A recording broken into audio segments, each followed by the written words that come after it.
Good morning, everyone. Welcome to the Bob Brower Scientific Symposium, sponsored by the Owasco Watershed Lake Association. A couple of little things to mention. There are exits on either side of the stage. The restrooms are out in the lobby to the left.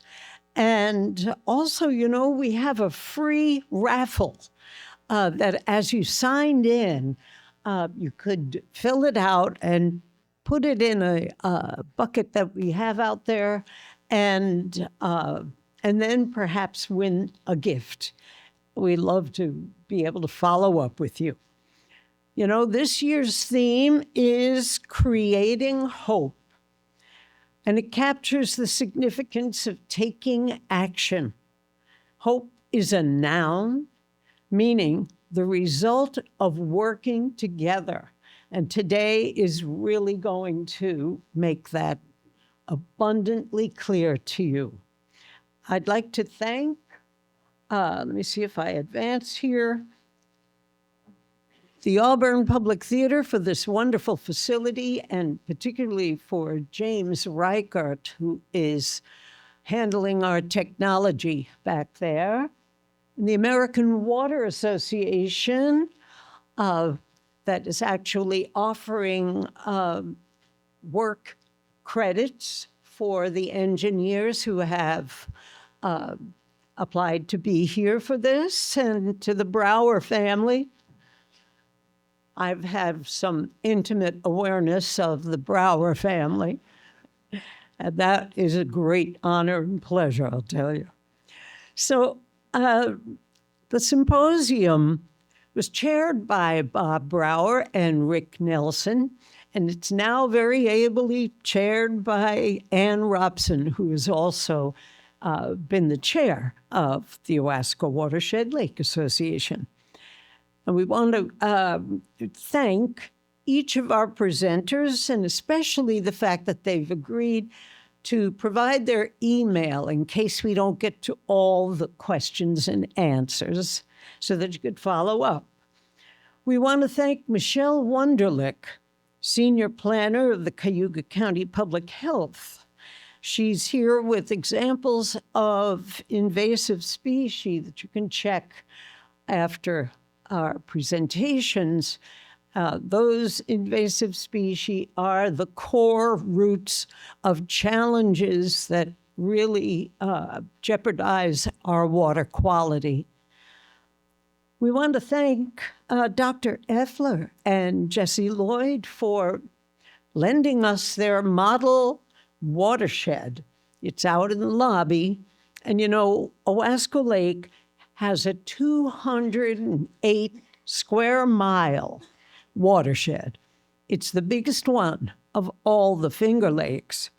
And also, nice thing, OWLA sends volunteers into the science classes of all 7th graders and teaches them watershed awareness, which is very important because a lot of our children and adults don't realize that their drinking water is Owasco Lake.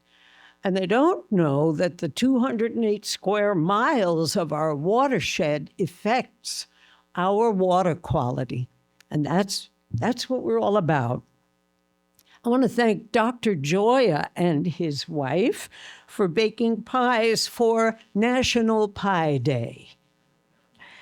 We thought you'd like to do some math. The circumference of each pie, of Mrs. Joya's pie, is many, many times 3.1415926 times the radius of a zebra mussel. So, Michelle, if you want to check that out, Michelle Wunderlich is out there with her, zebras, maybe quagga mussels, and you could do some checking to see if any of them approaches the circumference of your pie. So, let's get started. We're starting with the most wonderful fact, and that is that the Watershed Management Council that we've all watched evolve and grow and be is so incredibly effective and wonderful to posture us for strength, addressing the issues we're facing at the lake. I'd like to invite Dr. Adam Effler and Watershed Inspector Jesse Lloyd. Come on up the stairs over here. I've got permission to mention that Dr. Effler holds a black belt in Taekwondo. So I thought you might want to be careful. Come on up. Thank you, Gilda. I'd also like to thank OWLA for welcoming us to this forum again this year. It's our pleasure to be here. What did one stream say to another? Let's meet around the bend. Where do fish keep their money? Anyone? In riverbanks. Why does water never laugh at jokes? It isn't a fan of dry humor. So there aren't many water jokes out there, but I figure I would do my best to come up with something there. So.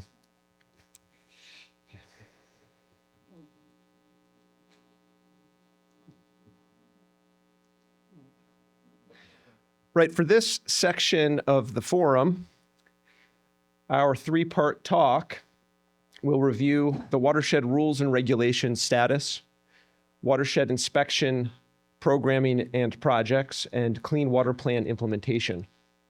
Again, my name is Adam Effler. I'm the Executive Director of the Owasco Lake Watershed Management Council. Here with me today is Jesse Lloyd, my colleague and lead watershed inspector for the Owasco Lake Watershed Inspection and Protection Division.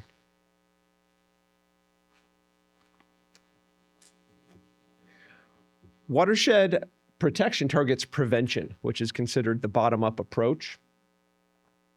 And nutrient reduction is a primary focus to manage what's called primary production. For example, the growth of cyanobacteria. One approach for targeting watershed protection and the reduction of nutrient loading to the lake is the implementation of watershed rules and regulations. New York State Public Health Law, sections 1100 through 1107, empower the Department of Health to protect public water supplies by establishing regulations, conducting inspections, and ordering improvements to prevent contamination. The screenshot on the left just shows the front page of section 104.1, the City of Auburn and Town of Owasco. These are the current Owasco Lake watershed rules and regulations that were approved in 1984. These regulations are currently implemented for watershed protection, and a local initiative to update the watershed rules and regulations began in 2017. This slide shows the timeline of the Owasco Lake Watershed Rules and Regulations Update Project from 2017 through the present.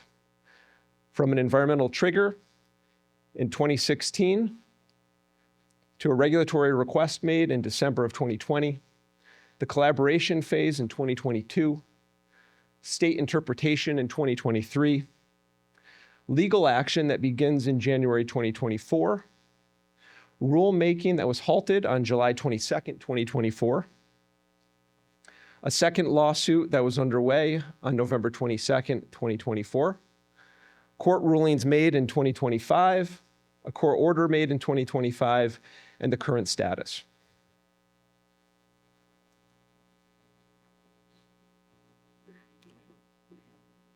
The localities began the process of updating the Owasco Lake watershed rules and regulations in 2017 after harmful algal blooms toxins were found in the drinking water supply.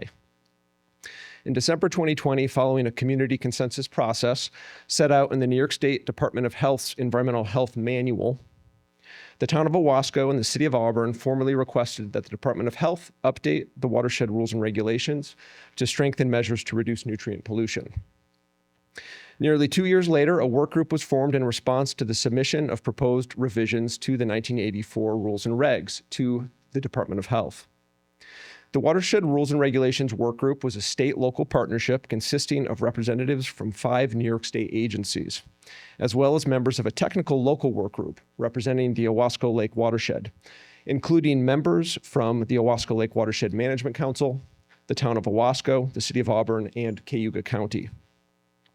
During the state consensus process, the Department of Health indicated that it does not have the authority from the legislature to create agricultural nutrient management regulations for the Owasco Lake watershed. Specifically, the Department of Health indicated that when the voluntary agricultural environmental management program was established, nutrient management on farms became the sole responsibility of the New York State Department of Agriculture and Markets. Recognizing the Department of Health's apparent error with interpreting New York State public health law, the City of Auburn, Town of Owasco, and Owasco Watershed Lake Association filed a lawsuit against the Department of Health in January 2024.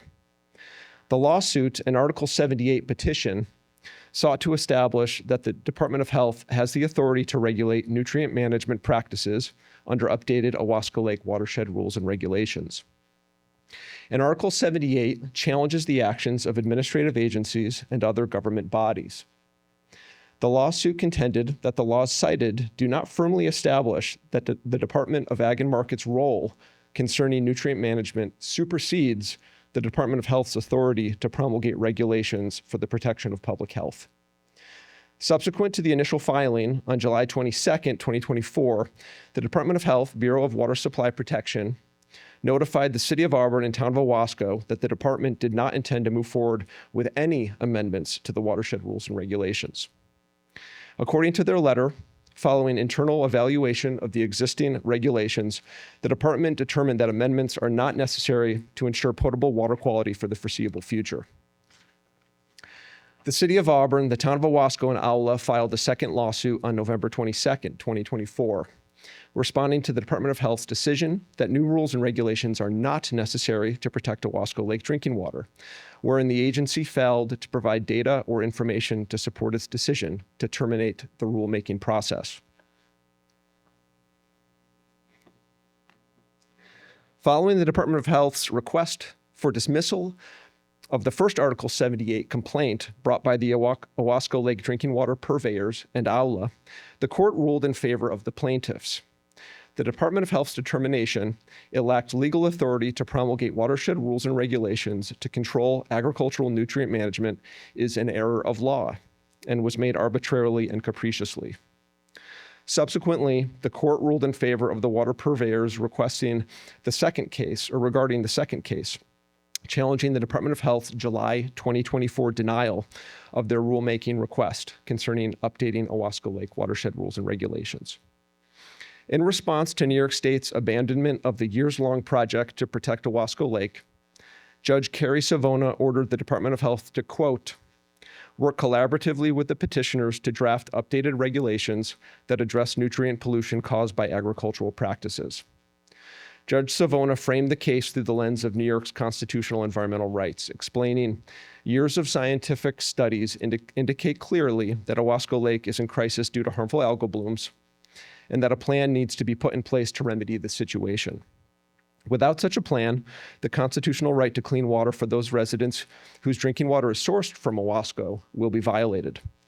Under court order, the Department of Health is required to move forward with the process to update Owasco Lake watershed rules and regulations. The Department of Health has appealed the court's rulings.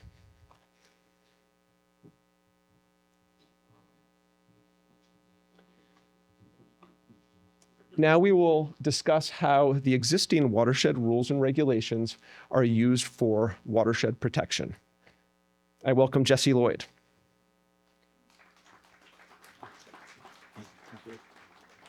All right, great. Thanks for everybody for coming out. So my name is Jesse Lloyd. I'm the lead inspector of the Owasco Lake Watershed Inspection and Protection Division. Some of you know me. I've done quite a bit of work with OWLA over these last couple of years. I've lived in the watershed for most of my life, and I became the lead watershed inspector in August of 2024. So the mission statement of the Owasco Lake Watershed Inspection and Protection Division is to make regular thorough inspections of Owasco Lake, its water courses, and its watershed to identify compliance with the rules and regulations set forth for the Owasco Lake watershed and to provide educational outreach within the watershed community that supports environmental stewardship. Since I've been here for a couple years now, I just wanted to show you guys a couple of projects that I've been through from beginning to end. So this was a large parcel of land that was cleared up gradient of DEC recognized wetland. The owner graded out over 2 acres of land and disturbing the soil and didn't put any sediment and erosion controls in place. After speaking with him, he put in improperly installed several rolls of silt fence. After a rainstorm, there was obvious turbidity discharge to the water course down gradient that resulted in a violation of local and state regulations. The DEC was informed and threatened further action against the owner if adequate sediment and erosion controls were not put in place. Contractor put down a thick blanket of mulch and backed the silt fences with silt logs. These controls stabilized the soil and protected the water course from further sediment discharge. And that's some photos of the finished project.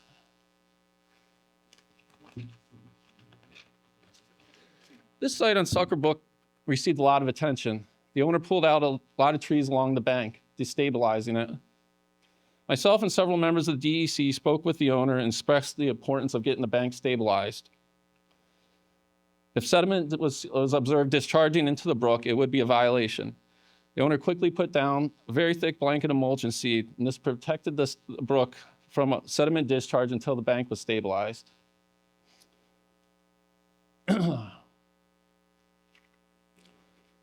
At this site, the initial sediment and erosion controls became inadequate as the job progressed, resulting in a sediment discharge to the ditch. I spoke with the contractor, and he said to give him a day or two, and he would have it fixed. He put down stone in the driveway and graded it so the runoff water from the entire site ran into 2 settling areas at the bottom of the site. These settling areas allowed sediment to settle out of the runoff before leaving the site. It was great to see the engineering controls that a motivated and experienced contractor could come up with. These are pictures of the finished project. Okay, so this project, we're updating the map of protected water courses associated with the 1984 Owasco Lake Watershed Rules and Regulations. Many of the rules and regulations have distances associated with them. The current map is the black and white map on the left.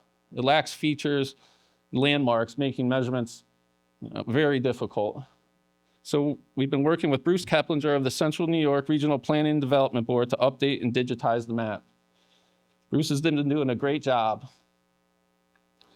Now we can underlie the map with satellite imagery so we could precisely locate points of interest. When this new map's made official, we'll make an announcement and make it available to the public. So I was made aware of this site in September of 2024. This site's in Lock. It was within 80 feet of the Owasco Inlet. I was in contact with the DEC while they were planning on what they were going to do with the site. Sampling results came back that the oil was something similar to used cooking oil, which kind of made sense for this site. Since the material was not deemed hazardous by the DEC, they would not clean it up.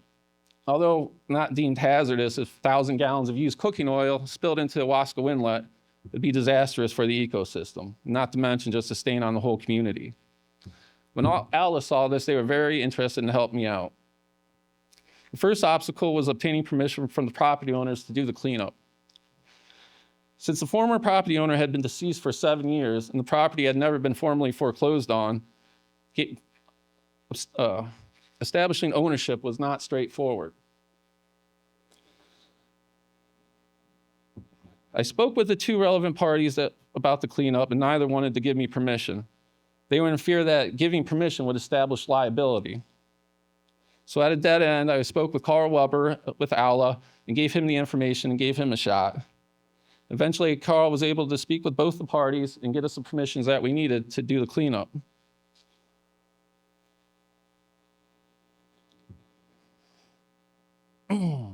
I got quotes from several environmental remediation companies, and Momentum Environmental out of Bath, New York came in with the best quote. OWLA raised funds through donations from local businesses, and they were matched by the Joe Wasilewski Memorial Challenge. Remediation took place on September 25th, 2025. Momentum's final invoice was almost 20% lower than their initial quote, and they provided extra services like backfill and mulch. An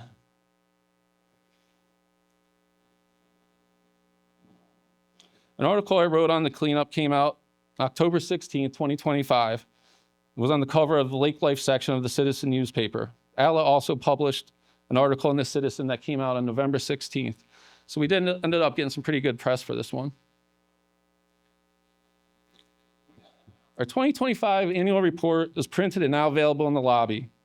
The report includes inspection summaries, programs, projects, useful facts, and contact info. We distribute these to municipalities in the watershed and other places like libraries. It's also featured digitally on our website. If you'd like a hard copy for yourself or your business, please let me know. This year I put in a lot of really cool pictures and nice backgrounds. I believe it's charting around number 6 on New York Times bestseller right now. So we're excited about that.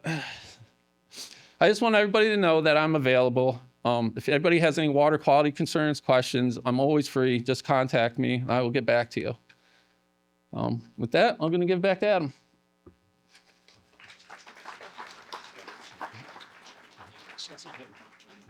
Thank you, Jesse.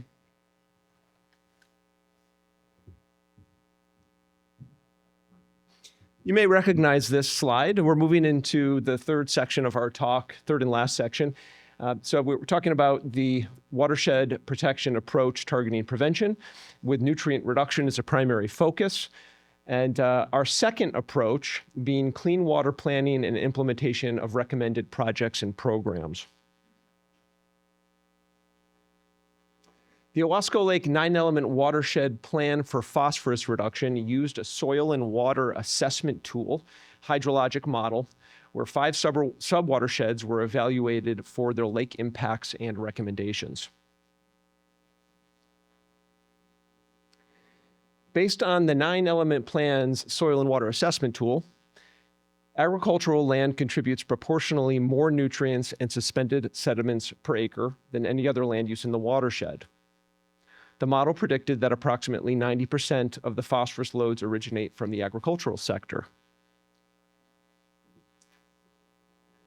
The SWAT model recommended that a 30% reduction in phosphorus loading would result from 4 best management or BMP practices. The adoption of nutrient management planning for all farms, restrictions of manure and fertilizer application to the land, the expansion of winter, that is cover crops, and stream bank stabilization.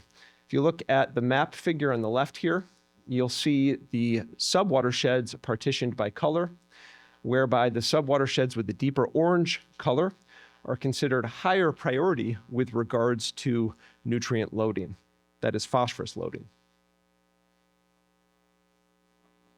A recommended practice in the 9-element plan is supporting the Management Council's central role in lake and watershed management.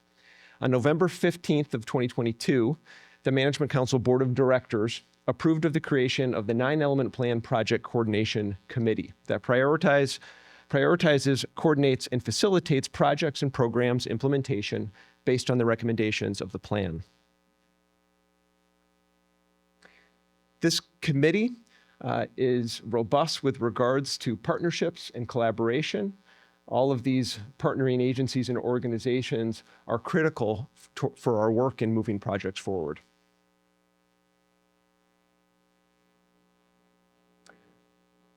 This figure on the left, although a little blurry here, this is the front page here of our progress report. It's a progress report that depicts the 2022 through 2025 implementation projects and programming.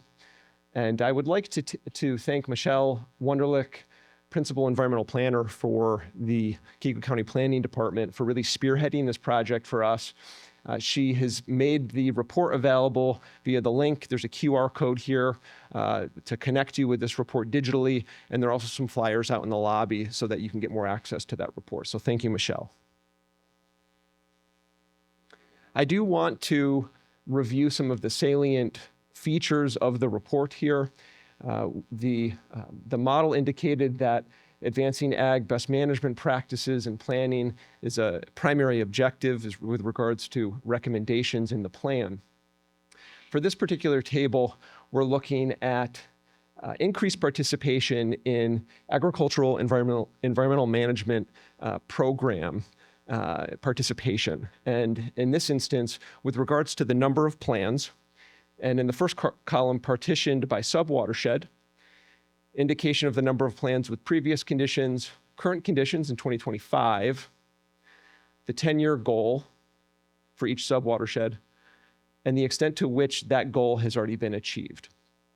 Now we can see that 10-year goal, which would be 2032, was achieved for the headwaters at the Owasco Inlet, but has yet to be achieved for these other sub-watersheds. So still there's some work to do with regards to the planning in those areas. Another way to look at the expansion of nutrient management planning has to do with the total acres that are underway with nutrient management planning. Again, this is partitioned by sub-watershed, previous conditions, current conditions, the 10-year goal, and the extent to which the plan has been, that 10-year goal has been met for these sub-watersheds. And in this instance, using acres as the criterion, you can see that that goal has been met for several of the sub-watersheds, but is yet to be met for Mill Creek and Owasco Lake. The expansion of cover crops is arguably one of the most advanced of the BMPs. In recent years. There's a lot of buy-in from the ag community with regards to cover crops and a lot of success with getting these crops on the ground in recent years. If you look at this table, again, partitioned by sub-watershed, you can see that the 9-year, or rather in this case, the 5-year goal has been met for all of the sub-watersheds with the exception of Hemlock Creek and the Owasco Inlet. So we're making great progress there with cover crops. Okay, another ag best management practice is the installation of soil and erosion control systems. This is a practice that can come out of the development of a nutrient management plan. This is considered hard infrastructure and allows for the settling of sediments and nutrients from farms. And we can see that with regards to the targets here for 5-year goal planning, that the Owasco Lake has met its goal by 2027, and the other sub-watersheds have yet to meet their goals.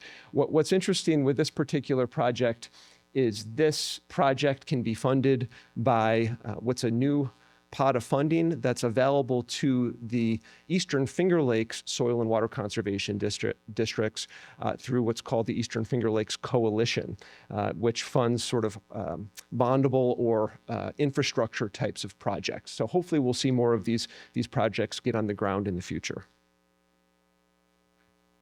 Let's talk some about stream bank stabilization. The 2023 Sustain Our Great Lakes program funded about $500,000 for the Owasco Lake Watershed Critical Streams Restoration Project. This project targets Owasco Inlet stream bank stabilization sites between Booth Hill Road and Cat Path Road in the town of Locke. Landowners who reside along the targeted reaches have expressed concern about severe stream bank erosion in those areas, and 2026 implementation is planned.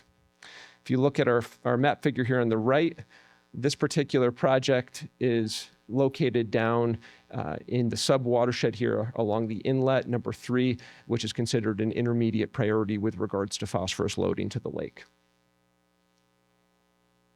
Stream corridor assessments are important projects that help us identify conditions for the various tributaries within the watershed and can lead to resulting projects for remediation.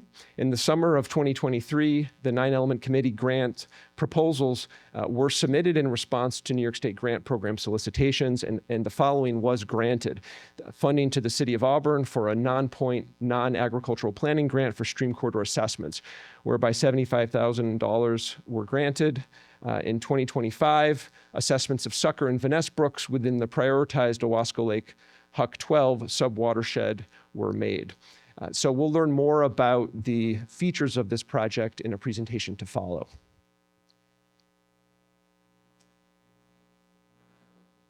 Although septic systems were not considered a primary concern with regards to modeling for the 9-element plan, a means model was used to identify the extent to which, or estimate the extent to which, septic systems were discharging phosphorus.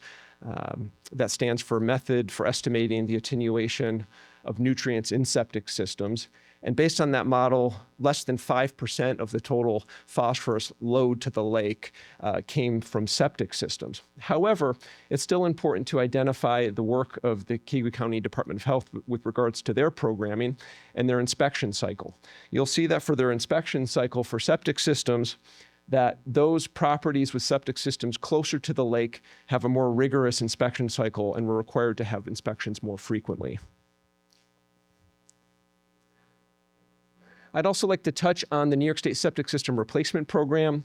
The Keywood County Health Department encouraged residents to utilize the replacement program, and this program had been created to assist property owners who choose to pursue septic system replacements and upgrades by granting up to 50% or up to $10,000 of eligible cost per project. So there's still dollars available for this particular program if you know anyone who could benefit from this program.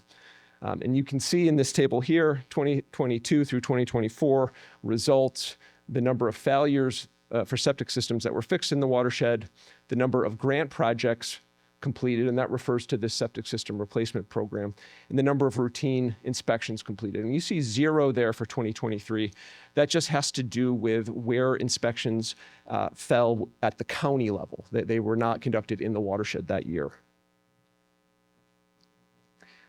I just want to touch on road and ditch projects. These have been very active in recent years. Strong collaboration between committee partners. The Keywood County Soil and Water Conservation District spearheads implementation of these ditch projects, and in certain instances, including, for example, this Ensenora Road ditch stabilization project, they've worked very closely with OWLA to raise funds to get these projects on the ground. Now, while not a high priority recommendation of the 9-element plan, land preservation for the benefit of ecosystem services is nonetheless important. The Nature Conservancy protected 72 acres of forested wetlands in Venice in 2024. It was transferred to the Management Council in 2025. The newly protected land is home to a diverse forest. Extensive wetlands on the property function as a natural filter, mitigating runoff from neighboring properties before discharging to Owasco Lake. So this is a second preserve that is now stewarded by the Management Council.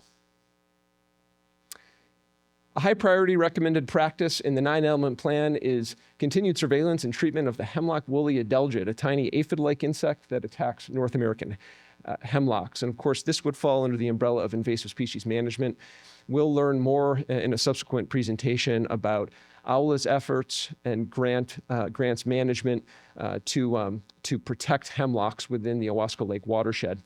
Also, an educational billboard and watercraft cleaning tools are intended to reduce the spread of aquatic invasive species in Owasco Lake. The Tributary Adoption and Identification Project is a project of the Owasco Lake Watershed Management Council that was advanced in recent years, whereby new signage has been installed in the southern portion of the watershed. Here we can see Mill Creek.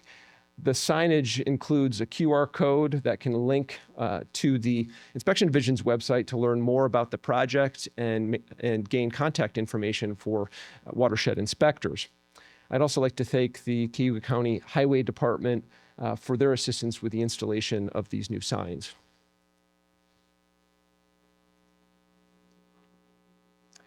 We need to talk some about 9-element plan implementation and tracking progress. Both quantitative and qualitative metrics will be used to track implementation of the recommended actions of the plan and the extent to which Owasco Lake supports its best uses.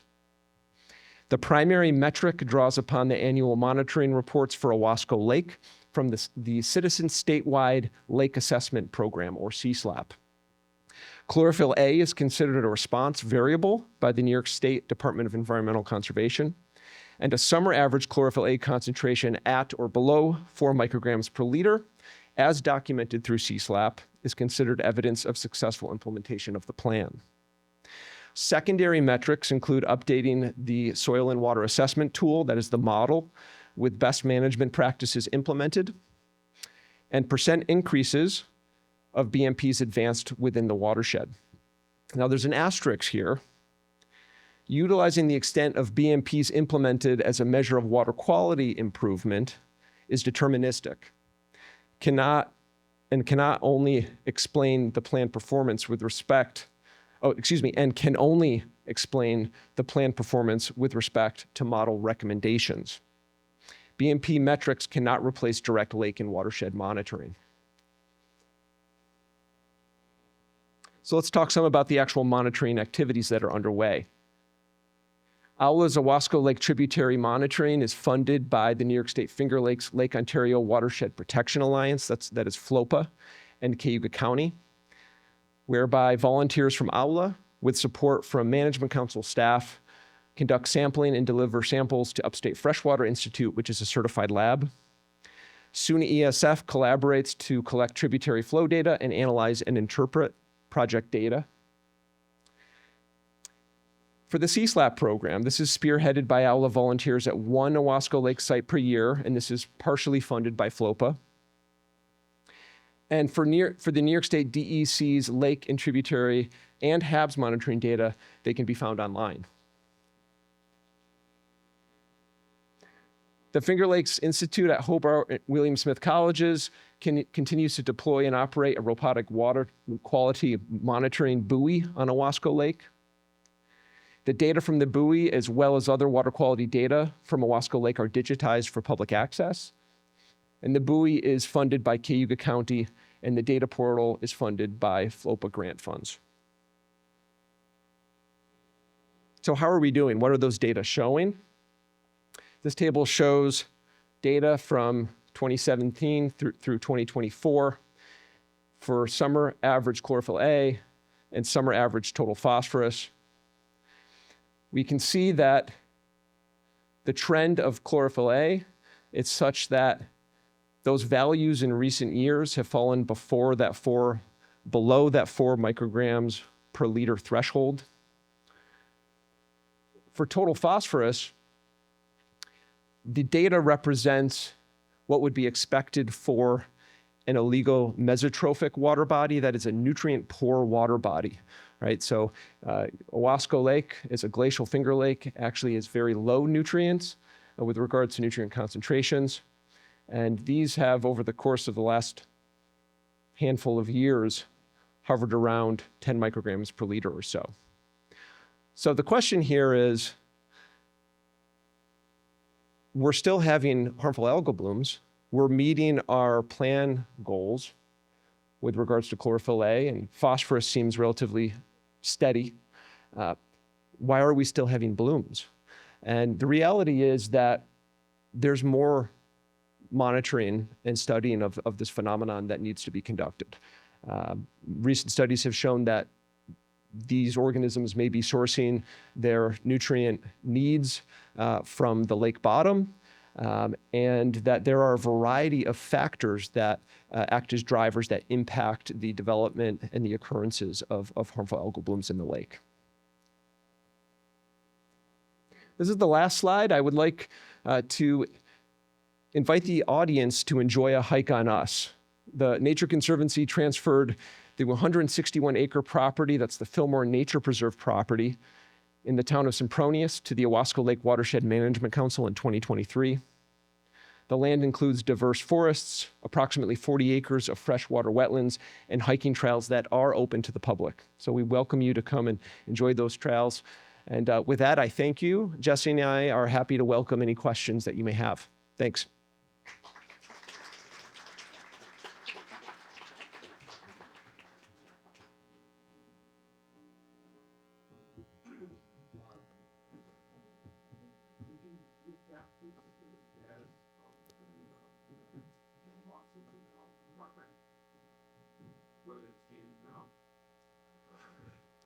Currently, the status of litigation with the New York State Department of Health is that the Department of Health has appealed the judge's ruling, both rulings with regards to the advancement of the regulatory process and the extent to which nutrient management should be included as a provision within the rules and regs.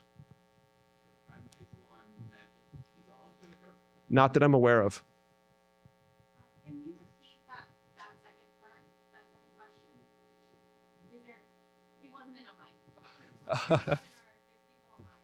So the member of the audience was curious about the timetable in terms of what to expect with regards to resolution of the appeal by the State Department of Health regarding the litigation on the rules and regulations.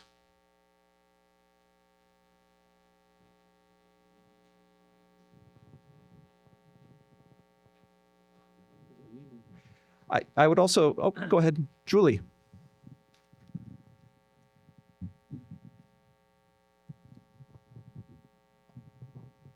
It's on, right? Yep. I was wondering if your agency is monitoring farms that are using cover crops and then using Roundup to kill the cover crops in the spring before they start replanting instead of just turning them under. I'm concerned that there might be more herbicide use than there used to be with the cover crops. That's a great question. Yeah, I understand that the usually the cover crops are killed back using herbicide treatments, and you know I believe it's sort of a complicated discussion, right? Because we value the importance of the cover crops. However, the producer needs some means to be able to prepare their field to then grow their cash crops or their silage. So I don't know what the best solution is there. I can tell you that with regards to the watershed rules and regulation statutes, there's really nothing we can do about it. However, this is one where education is important. I certainly welcome those who are experts in this to better respond to your question.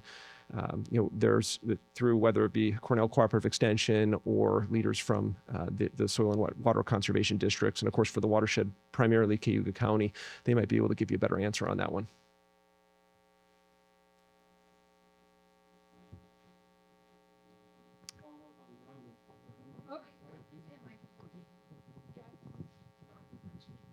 Follow up on the Roundup, I believe that carries phosphorus as well. Are we able to keep track of those organic molecules? Right. I don't know that there's a way to keep track of organic molecules associated with chemical treatments and the fertilizers themselves. So the way that those amendments are estimated is through the nutrient management planning process, whereby soil testing and soil health is used to determine the extent to which nutrient amendments, whether it be manure and or commercial fertilizers, are required.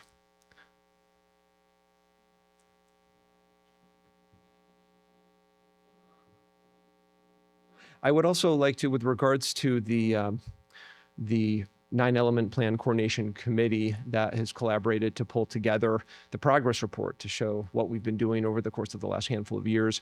I'd like to thank our county partners, including the Cayuga County Soil and Water Conservation District, as well as the Department of Health and Planning departments, whereby they ended up taking what was countywide spatial data formatted at the county level to make that data relative to the watershed with regards to a spatial format. So that took some work, and we appreciate them taking a look at that and pulling that together for us.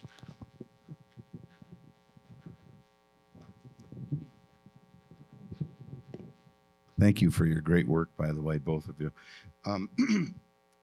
It seems from your presentation that phosphorus contribution to the lakes, all of the lakes really, is the main factor, and that's an agricultural phenomenon.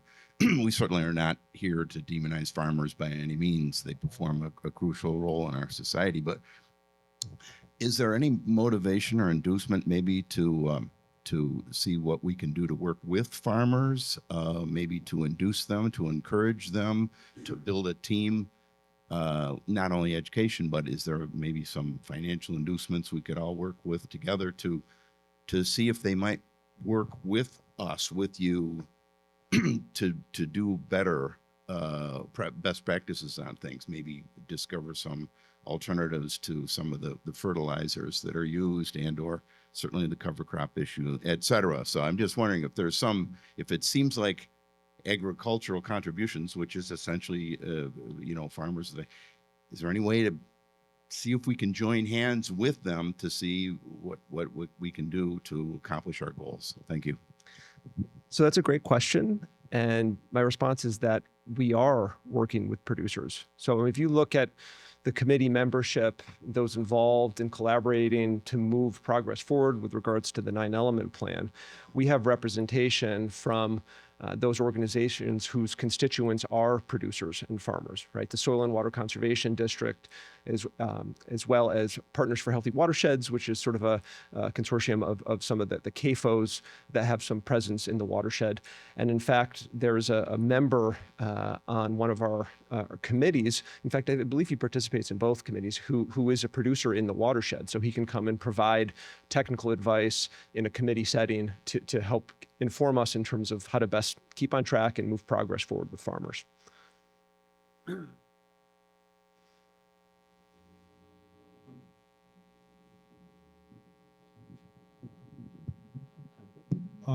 There's been a bit of study in Skaneateles Lake on the effects of the change over the years in biota, because it, from everything to microscopic to fish species. Has anything been done, or are there any plans to study the contributions of the change in biota over the years to the uptake of phosphorus, in the system?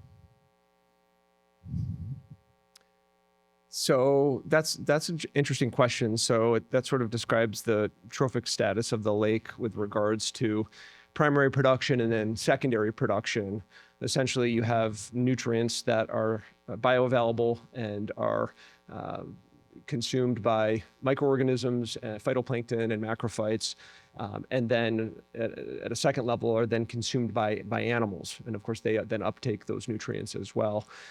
That's not really the nature of the work that we do. However, it is very important. And I would say, just for example, harmful algal blooms as a phenomenon is probably best described as an ecosystem shift, right? So these are organisms, and we're trying to determine how these organisms are successful in the landscape of ecosystem science. So it's a great question and worthwhile study. Yeah, because it seems like the goals are being met as far as current, the contribution of phosphorus from sources outside of the lake, so agriculture included. If that's the case, then there's something else going on, and I guess further studies needed for that. I would agree with you. Yeah. Further study is needed. The reason that agriculture is a focus is because of the recommendations that came out of the model that was used to develop the plan. Models are imperfect, but in this case, when it comes to identifying sources of non-point source pollution in the watershed context, that's really what we have to use. Yeah. Thank you. You're welcome. Here we go. Thank you, Adam and Jesse, everybody.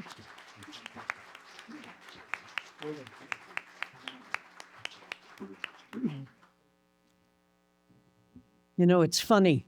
Those of us who've been around a while, we remember 50 years ago when a hurricane washed a tremendous amount of fertilizer into the lake and changed the ecosystem quite dramatically. And all of a sudden then we had weeds that were so thick, we actually have a harvester go out and cut the weeds because people couldn't get their boats through and you couldn't swim in anymore. And, it's never a one and done. The causes of all of these things have evolved over decades. And it's an ever evolving situation. An invasive species comes along like the zebra mussel, and then it releases phosphorus up into the water column and feeds those algal blooms.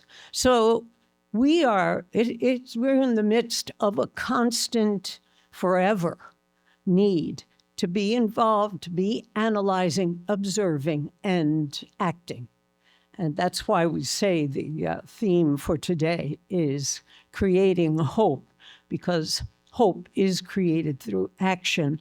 And I just love everything we've just heard because it's all about action. And now more action. Our second speaker is Seth. Would you want to come up here? And there you are. Oh, okay, good. Seth is the city engineer, and he is in charge of municipal infrastructure. I'm going to let you get right to it. Okay. If I don't like what he says, I'll be back. All right. There you go. Thank you.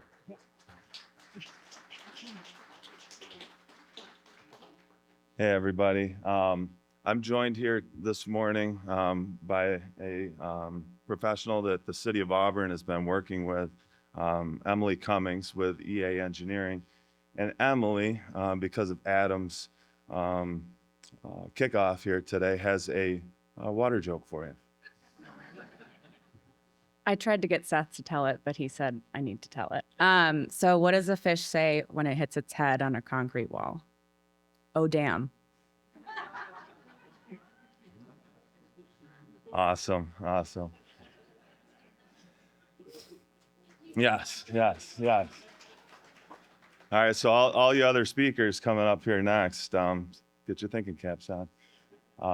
My name is Seth Jensen. I'm the Director of Municipal Utilities of the City of Auburn. Thank you for showing up today. Thank you, OWLA, for continuing to put on a great program each year as it relates to Owasco Lake, our Owasco. They charged me with a presentation to talk about the City of Auburn's goals and initiatives in protecting Owasco Lake. And I look at that through the city's lens here today, but on a personal note, my family, myself, we identify ourselves as people from the Finger Lakes. Both of my sons are swimmers, swimming in Owasco Lake water every day at the YMCA. It's very important to our community. But from a utility standpoint, obviously, the city of Auburn purveys water, just like the town of Owasco, from Owasco Lake. So the health of the lake is extremely important for 45,000 area-wide residents. Almost around half of Cuyahoga County gets their drinking water from Owasco Lake. So I spent about 4 hours the other day working on multiple slide presentations. I pulled together what I felt like should be our goals as the city of Auburn. And I had a beautiful slide presentation pulled together. And then I took all of those concepts and things that I thought were important, things that we should be focused on, and I put them into this thing called ChatGPT. And I said, hey, Chat, can you put together an image of these goals? And this is what it spit out. And I was like, oh my God. 30 seconds, 4 hours of my work, 30 seconds in one slide. So I don't have a lot of slides for you here today. I'm going to hand it over to Emily. And this basically encapsulates, I think, what we should be thinking about when it comes to protecting Owasco Lake and doing work within our watershed. The first three is what we're going to focus on a little bit later with Emily and what we've done with sub-watershed assessments and their nutrient reduction, Obviously, less nutrients coming or flowing into the lake means a healthy, less production and less harmful algal blooms and growth within the lake. Protecting our natural filters, preserving properties that are in good ecological standing, like our flats, other wetlands or forests within the Owasco Lake watershed. Very important, something that we need to continue to focus on and work on as a community. Erosion and sediment control projects in streams along our ditches. And you saw some examples of that the Management Council, as well as the Soil and Water Conservation District, really spent an awful lot of time focused on each year within our watershed. So we need to continue to support those efforts as well. Modernizing our infrastructure. The City of Auburn takes that very serious. We're in the middle of a almost $100 million capital upgrade at our wastewater treatment plant right now. But we do also have some smaller communities within our watershed. 2 wastewater treatment plants, one in Groton and one in Moravia. And right now, Moravia is spending millions of dollars on their wastewater treatment plant. And it's incredible to see their investment in continuing to protect Owasco Lake and minimize their nutrient contribution to our watershed. So that's extremely important too, in my opinion. 5th is invasive species. Adam spoke on that a bit. There's multiple programs out there. We have our lake stewards. We've got our sign. Michelle does a ton of work with invasive species. Our neighbors, some of our lakes right around us are dealing with invasive species like hydrilla that can really take over an ecosystem in a hurry and change that ecosystem in the wrong direction. 6th, community stewardship. Events like this one, year over year, where we're informing the public and trying to just learn more and gather more information and understanding, getting into our schools, working with kids. OWLA does a fantastic job with that. Adam mentioned the lake-friendly living program and just sticking yard signs out there so when you're driving around the watershed, you know that you're in the Owasco Lake watershed and maybe think twice before polluting.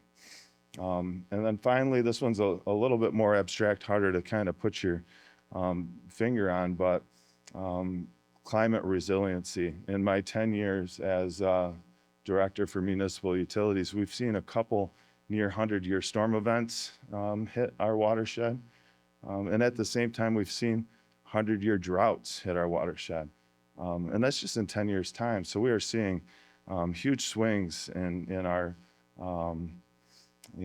climate year over year now, and just being climate smart, climate ready, investing in wetland creation, those natural filters that help mitigate large storm events when they occur. And if we do all of these things, and we are, Adam mentioned and hit points on just about every one of these in his presentation earlier, we should start to see measurable results like lower phosphorus contributions, less harmful algal blooms, an increase in our water quality, maybe more protected land. I believe we've protected almost 900 acres in the last 7 or 8 years.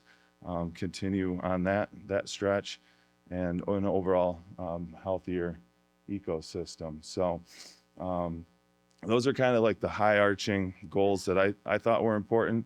ChatGPT stole my thunder and pulled it all together into one visual reference for you all today. It's an incredible program, and a little bit disheartening to see all my work done in 30 seconds.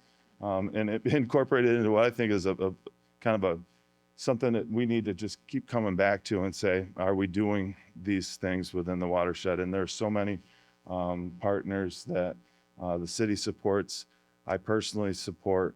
And when it comes to watershed protection, Another thing that Adam mentioned, and I fully believe in, is that we need to fix our lake at the source, not in the lake itself. It's easy to do in-lake treatments, but you're not fixing the overall problem. And as long as I'm Director of Municipal Utilities, I'm going to continue to advocate and support the Owasco Lake Watershed Management Council, because that's what we need to do. We need to continue to support all of these initiatives and more, I'm sure. I didn't ask chat what I'm missing. I just asked it to take what I had, and I'm sure there's more that I didn't come up with here today. But these are the goals I think are most important. So I'm going to flip the switch a little bit here. We're going to turn the lights on, potentially. And those of you that are online, I think that you're able to potentially participate in this. I want to ask you guys a question. Who here lives in the Owasco Lake watershed? All right, so we've got, keep your hands up because I'm a slow counter. I'm slow. I don't know, we'll say 20 people. All right, so we've got 20 folks here in person, plus or minus, that live in the Owasco Lake watershed. Who doesn't know what the Owasco Lake watershed is? All right, that's good. That's good. If you raised your hand, I don't know where I would have went with that. Poll question two: if you're one of those 20, and if you answered online, thank you as well. If you're one of those 20, who has a stream or a tributary that transects or goes by your property that you own? All right. Well, that's good. 7. All right. So keep that in mind, and thank you for participating. I'm going to turn it over to Emily here pretty soon to talk about one of our initiatives, one of the projects that we've been working on, and at the end of the presentation, we'll turn the lights back on back there and re-engage. So no sleeping. Also, I forgot to mention, those of you online who are getting professional development credit hours, you have to pay attention, and you have to participate in this poll, because that's how we know that you're not just making coffee, drinking, cooking breakfast, doing whatever, out for a run, and that you're actually learning something here today to get those credits. So, as I mentioned, the first 3 goals of nutrient reduction, some stream bank work potentially, and doing work to minimize erosion and capture nutrients was an initiative that the City of Auburn, through the guidance of the 9-element planning committee, helped us to develop. And we wrote a grant for the first time. It was made available to municipalities to do comprehensive stream corridor assessments. And we focused our project in the Owasco Lake subwatershed. You saw a few slides ago from Adam, the watershed map with lots of different colors. The heat map, the Owasco Lake Huck 12 subwatershed has the highest, per the model, had the highest phosphorus per acre contribution. Maybe not the most phosphorus coming into the lake, but the highest per acre. So for every dollar spent per acre in this subwatershed, we should see the largest amount of phosphorus reduced, contributing to the lake. The state liked that idea enough to provide us with the grant funding. We went out to competitive procurement process, hired EA engineers as the most qualified firm to assist us with this. And we really focused this on Sucker Brook and Van Ness Brook. The whole subwatershed obviously is comprised of lots of little intermittent streams along the east and west shoreline, but the largest contribution of flow certainly is coming from Sucker and Van Ness within this subwatershed. So at this point, I'll turn it over to Emily and let her describe to you all a little bit about the process that we've been going through with them over the last year. So thank you.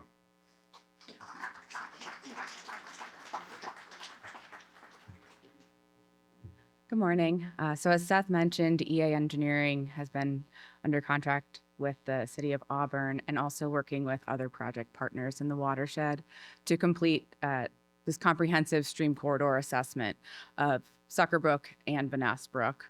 Under the grant awarded to the city, there's two main guiding documents of how those assessments are performed. One authored by New York State for the whole grant program. And then really one of the main guidance documents is out of the Susquehanna Coalition in the southern tier. They provide a framework for stream assessment. So EA has, as Seth mentioned, worked through this year to prepare those assessments. So what's included in that? It included initially a detailed desktop assessment. We wanted to establish baseline conditions based on our historical review of documents that already exist on the two streams and their watersheds. And then even just as simple as looking at Google Map aerial imagery, how land use has changed visually over time. We used our background data review with the Google imagery and with geographical information system sort of mathematical processing of some of that information to identify target reaches within each stream that we thought were best suited for an in-field assessment. So in-field measurements and observations. We identified those reaches and worked with the city and the Watershed and Protection Division to get access to these private properties where the reaches occurred. We went out and did about a week of field work, looking at a couple sites in Vaness Brook and then a couple other sites in Sucker Brook. So all in all, the desktop assessment and our field assessment, we coalesced that information into two separate reports for both streams. So in the field, what are we looking at? We were looking at stream channel, stream bank, and riparian zone measurements and observations. Channel width and depth of the stream channels were measured, and we did that to determine whether the dimensions of the channel as they exist are within expected ranges that are developed on regional geometry curves in our area of New York State. So variations in these ranges can indicate potential issues in the channel. So is there potential for enlargement of the channel increasing in size? Is there potential for channel incision? It's getting narrower and deeper. We use those measurements to make that determination. Then looking at the stream bank, are there indicators that there is potential for bank erosion? So we used a standard measurement of bank erosion hazard index, which looks at bank slope, vegetation, soil, bank angle, and stratification, root density to basically rank low, medium, high of if a bank is likely to erode or if it is stable. And then in the riparian zone, is there an active buffer, established buffer present? What is it composed of? Does it have invasive species or adequate vegetative diversity? And then moving out even further, we look into the floodplain. So the floodplain assessments examine how well the stream maintains its connectivity with the upland and floodplain area outside of the immediate channel. And a key metric in that is the elevation of the floodplain relative to the stream channel's bankful stage.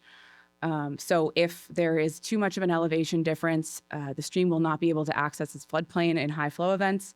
And if when it's lower and more connected with the bankful elevation and floodplain, you are able to get the lateral dispersion in high flow events. And then looking at upland areas, what is the land use? Are there existing impairments that can be noted? Are there existing obstructions that could impact overall stream health? So with all that data, we went back and then established some recommendations on certain sites that we looked at in the field, but also general recommendations that can be implemented across these watersheds. So these might seem very familiar if you're familiar with the 9E plan.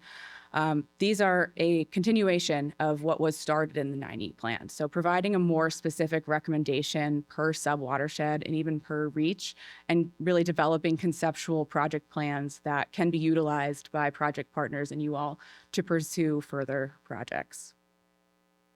So some of these recommendations, again, you might be familiar with, but riparian buffer enhancement, part of our desktop evaluation, we identified where there were positive buffer indicators, where there were already areas of 35-foot width or greater. We use 35 width as our kind of starting metric, where there are forested areas or where there are existing wetland areas, and mapped those areas.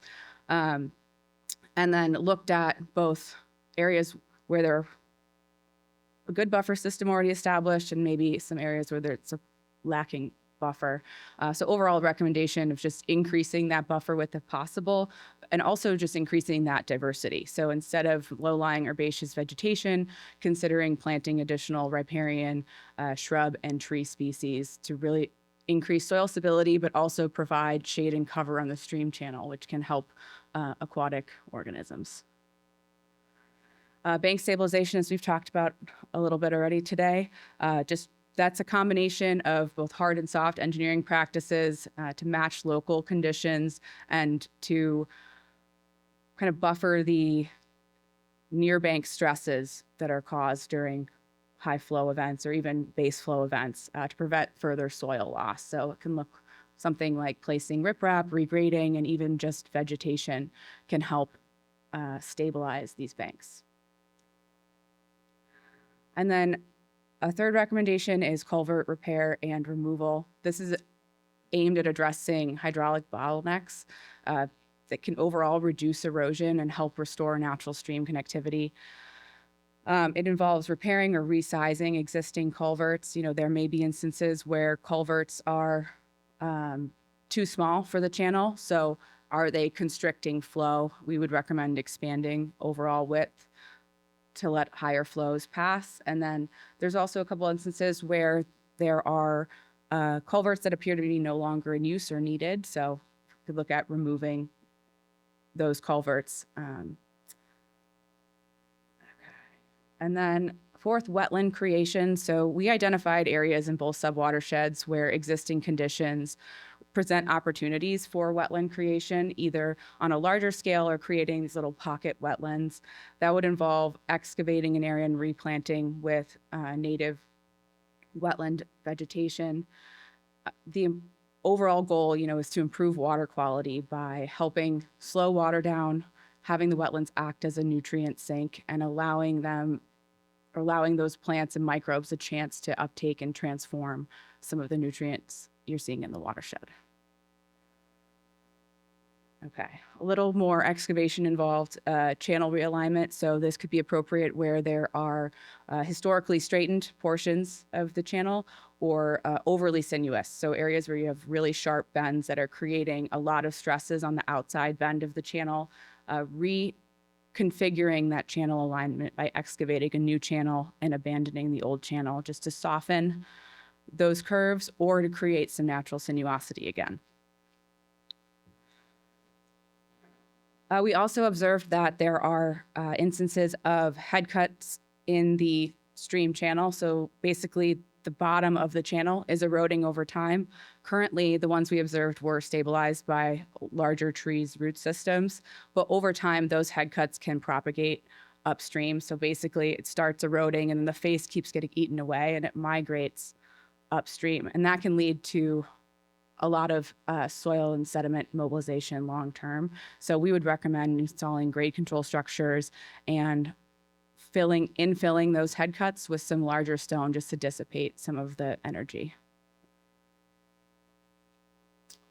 And then lastly, this is more of a floodplain / riparian boundary recommendation of stormwater management, as some of the previous presenters have already mentioned. Interrupting or addressing some of the flow or overland flow of stormwater from agricultural or other land uses can help reduce overall sediment and nutrient inputs into the watershed. So this could take the form of, wet swale or dry swales, just to give the water or the stormwater a place to slow down, settle out, and deposit those sediments and nutrients before discharging into the channels. Not included in the stream assessment report, but also part of EA's scope with the city of Auburn, was to evaluate locations in both Van Ness and Sucker Brook where a stream gauge or flow measurement device could be installed. Where are there appropriate crossings that could be accessible? Where can these devices be installed with adequate access to power, whether hardline or solar power, and what are some of the pros and cons of these different measurement systems? Because as we've mentioned, implementation of these BMPs and these projects is great, but it's also really important to measure them and have quantifiable results to demonstrate your reductions. So this would provide an opportunity to have distinct flow measurements on those streams that we don't currently have flow measurement capabilities on. And so some of the alternatives we looked at were more simple stage flow measurements, and then a little bit more complex flow measurement systems that are capable of transmitting electronically and then can be managed by the city or another project partner outside of the USGS gauge system. Okay, next steps. Coming out of these stream assessments, where do we look or where do we go from here? Funding is obviously required to implement any of these projects, but also importantly is further engineering design and coordination. These are all conceptual ideas right now, and they need to be advanced further with topographic surveys, natural resource surveys, permitting with state and federal regulators. And I think also most importantly is property owner coordination and buy-in. Most of these streams run through private property, so it's incredibly important to have that engagement and interest with those property owners to have these types of projects completed on their property. So I will turn it back over to Seth, who has another question.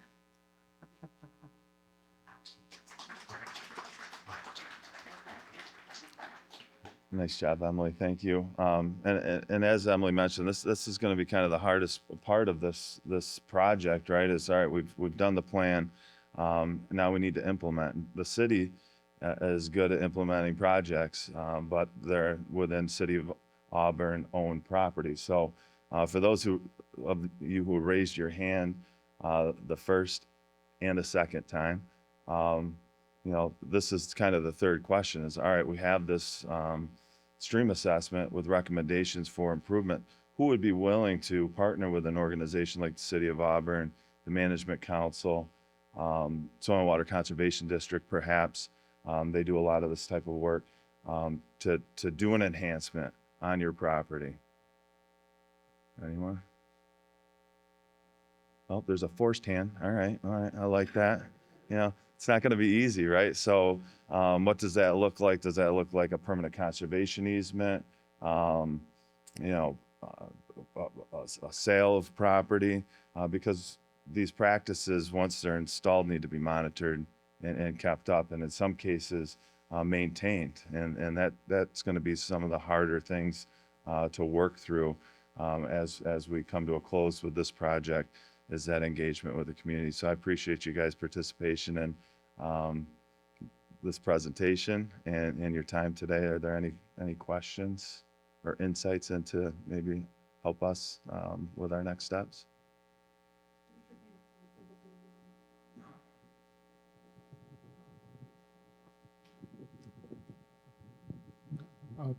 Timeline on the projects in Vanessa and Sucker?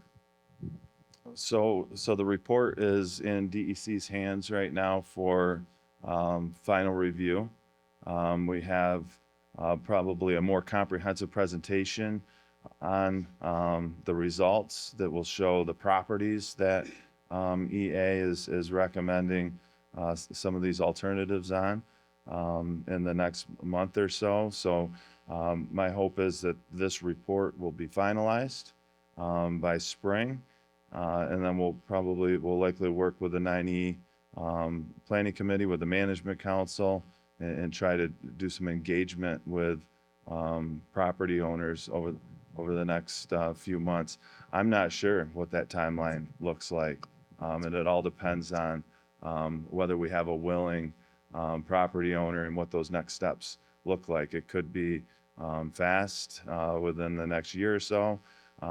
It could take a couple of years, and I'm sure Doug Kearse with Soil and Water Conservation District can attest to having projects all ready to go, and then somebody backs out, and that whole project and planning effort stops for now and sits on the shelf. But I don't have a great answer for you on that, Bruce.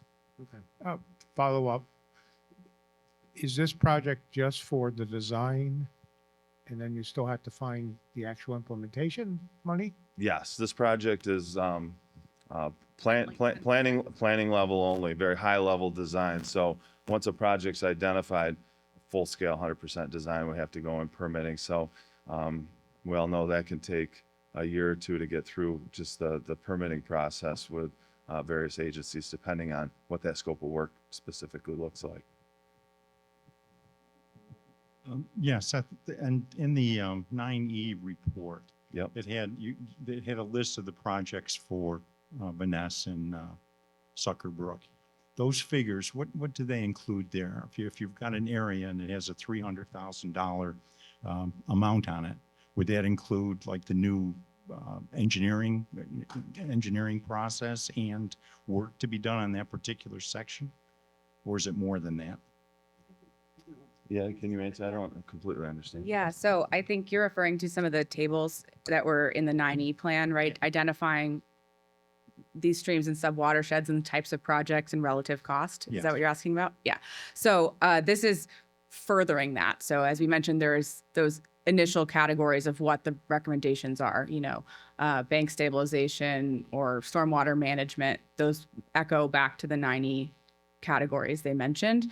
And then part of our deliverable in our report is identifying specific sites and then providing a more refined cost estimate. How much would a project, maybe combining multiple recommendations, bank stabilization, wetland creation, riparian buffer enhancement, maybe packaging all of them together, how much would that cost?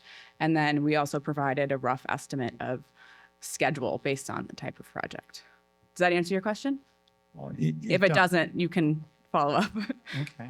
I guess the only follow-up I would say is, so we're looking at a plan basically that if you had your wish list and we could go through and you put all of those things into Sucker Brook, that we would have a system that would be pretty workable for the next 40 years. Is that correct? Yeah, I mean, that that I'll you let would Seth certainly, take you would that certainly question. think it would be much.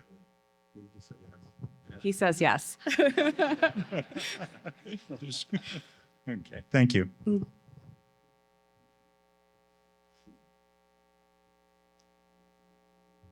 Thank you, guys. Oh, one more question. Yeah, sorry.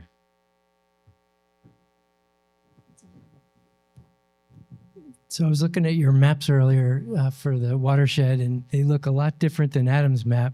I wondered if AI created your map or something. No, just that first picture, just that first picture. So that map was just highlighting the Owasco Lake Huck 12 sub-watershed, just the portion of the total watershed. So I think there's 5 Huck 12s sub-watersheds within the Owasco Lake whole watershed.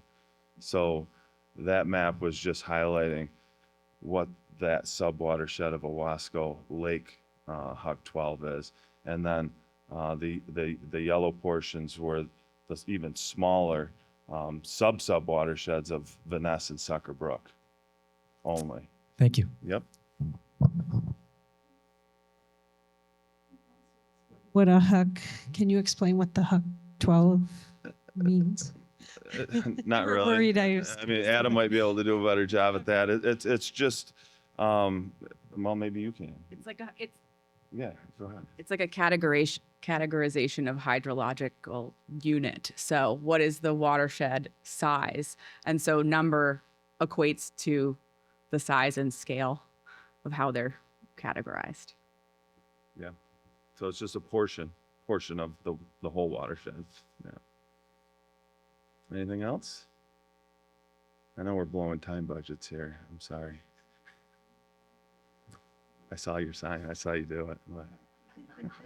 Thank you, guys. Appreciate it.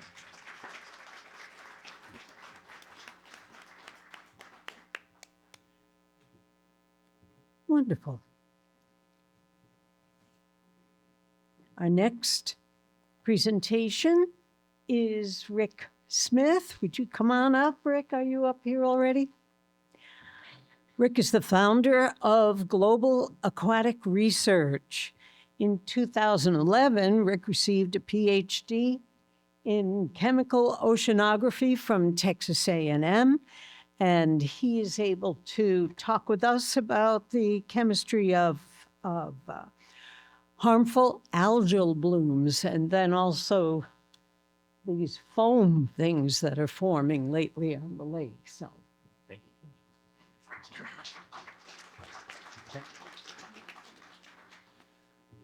thank you so much for the introduction. My company, Global Aquatic Research, has been working on HABs and foam in the Finger Lakes for the last 7 years, and we've built up a body of work that I want to give an overview of today, and show you how these two phenomenon are linked through changes in lake chemistry. I'd just like to say, first off, it's an honor to be here in a room with so many people who are fighting for good water quality, and we want to be part of that fight as well.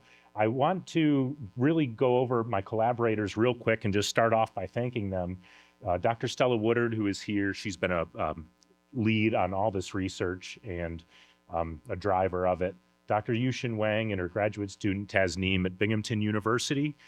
We recently worked last year on a Water Resources Institute project that has some data from Owasco Lake that I'm going to be talking about. Doctors Ryan Pereira and Philippa Ricard.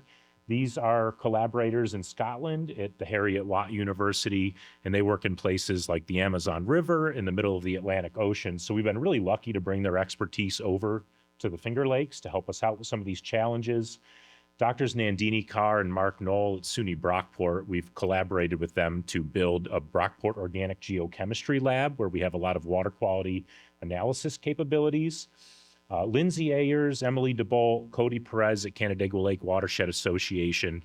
We recently worked with them to roll out a Finger Lakes foam reporting tool that I'll be talking about. And Canandaigua Lake Watershed Association was an early funder of a lot of this research, so some of the overview is going to go over that work, but it's really important to know that this is applicable to HABs and foam across the Finger Lakes. We're seeing very common phenomena across the region.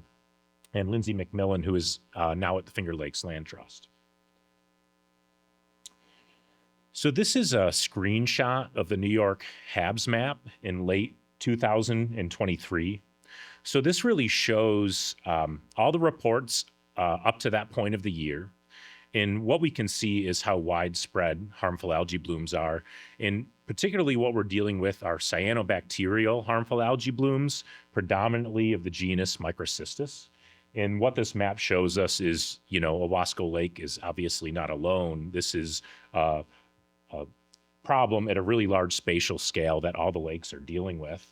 And we can also see how new this problem is. If you look at this inset from the DEC literature, in 2012, Honeoye had a suspected bloom. And by 2017, just 5 years later, all the lakes had a confirmed bloom or a confirmed bloom with high toxins. So this is something that's developing in real time very rapidly that we're trying to wrap our heads around. And like Adam mentioned, this is really an ecosystem shift. It's really important to note that these shoreline observations are not really always limited to just where the HAB was observed and reported. But these blooms can actually span across vast regions of the lakes. And this has been attributed to changing climate, warmer surface water temperatures. It's been attributed to invasive mussels. But really also what we're looking at is changing lake chemistry that's been the product of everything that we've done in the watershed up to this time. And that's not the only symptom that we see of a changing lake chemistry.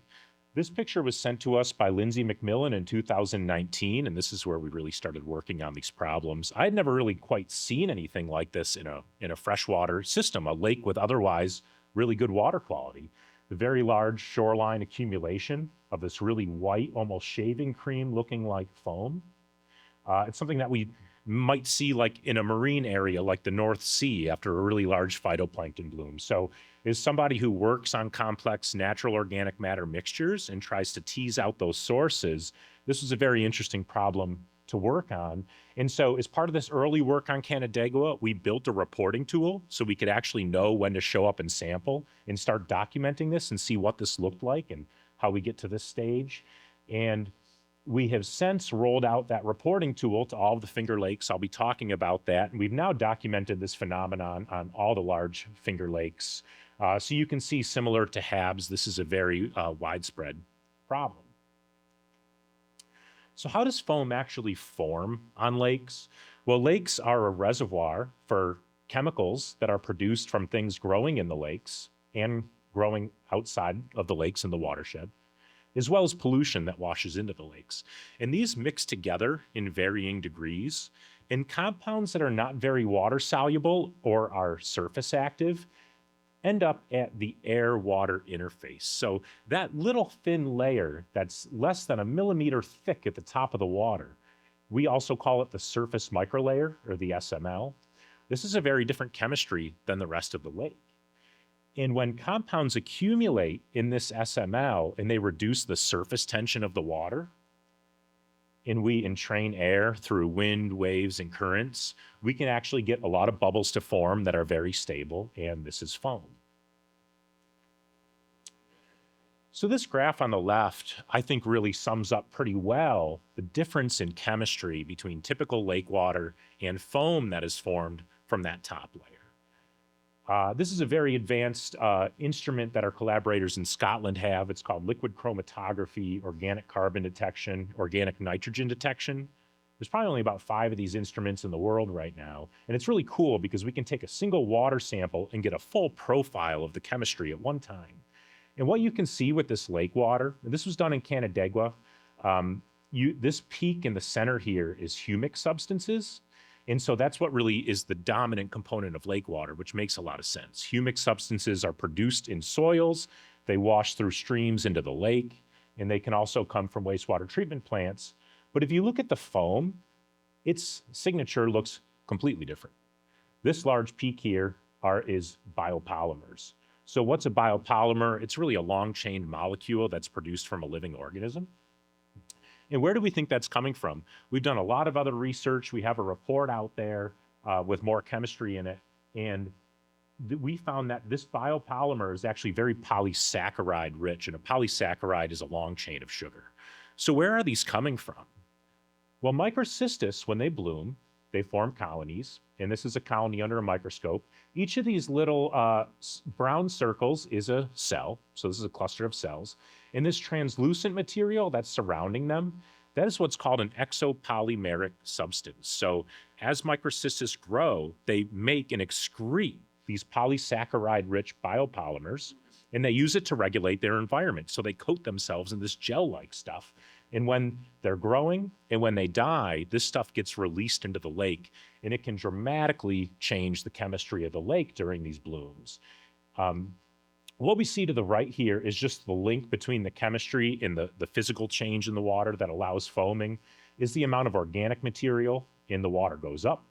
The surfactant activity goes up, which just means surface tension goes down. The likelihood of foam forming goes up. So what does this all mean together? It means that the foundation, the chemical foundation of foam, are these biopolymers that are linked to microcystis.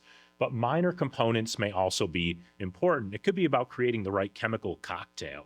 And that may be why some lakes that get HABs get a lot of foam and other lakes don't. So we really need to expand this study to more Finger Lakes to see these differences, because while most of the lakes we're looking at get foam, some of the lakes have different levels of it, as we've seen throughout our field seasons.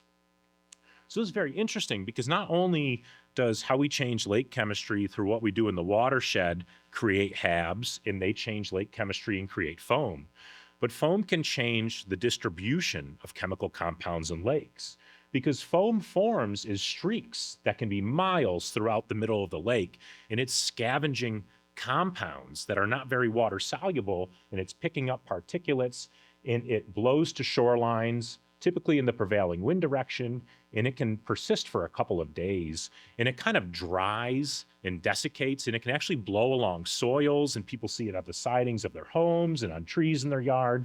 So we're really kind of interested in what's in this foam other than just this biological material, because studies from other lake systems, really polluted lakes, have shown that foam can scavenge and concentrate pollution at 10, hundreds, or even thousands times ambient levels. So if it's kind of concentrating pollution from the middle of the lake and bringing it to the same shorelines over and over, we really want to know about this. So the first chemical that we started looking at was microcystins, and this is the toxin that microcystis algae make. This is why they're such a threat, right? The Finger Lakes provide drinking water to upwards of 2 million people in the region, and this is a very potent liver toxin. So this was the first thing we looked at. If the harmful algae blooms are producing material that builds the foam, then we should also look for their toxin.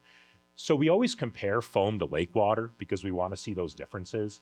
These blue bars are our lake water samples, and the yellow bars are our foam samples.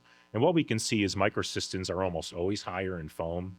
The relationship is kind of messy. Sometimes that difference is not very dramatic, and other times it is. Here we had a sample in 2019 where the water was undetectable for microcystins, but the foam had upwards of 16 parts per billion, which would be, enough to have a beach closed. So what's going on here is that microcystins are very water soluble, so they don't chemically prefer that surface microlayer in getting into the foam, but the foam just picks up everything that it moves across, and one of those is algal cells. So these microcystins are in intact algal cells. So the take-home message here is you could have water next to you that's relatively clean for microcystins, but the foam, that doesn't necessarily mean the foam nearby doesn't have it. It could have picked it up from somewhere else and transported it. But that's the story with microcystins. There are chemicals out there that really do prefer that surface microlayer. And one of these are per and polyfluoroalkyl substances. You may also know these as forever chemicals because they never break down in the environment.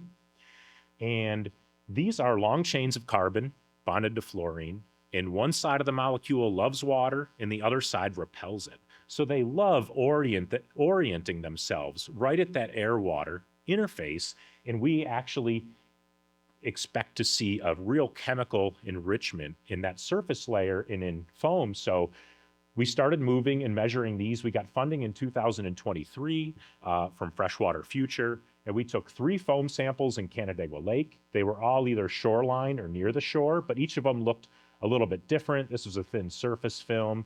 This one kind of dried and created this mud crack-like looking structure. And then the other were streaks that we got off the city pier. And we compared a lake water sample to it. So in Canandaigua Lake, the lake water had pretty low levels, 5.4 parts per trillion.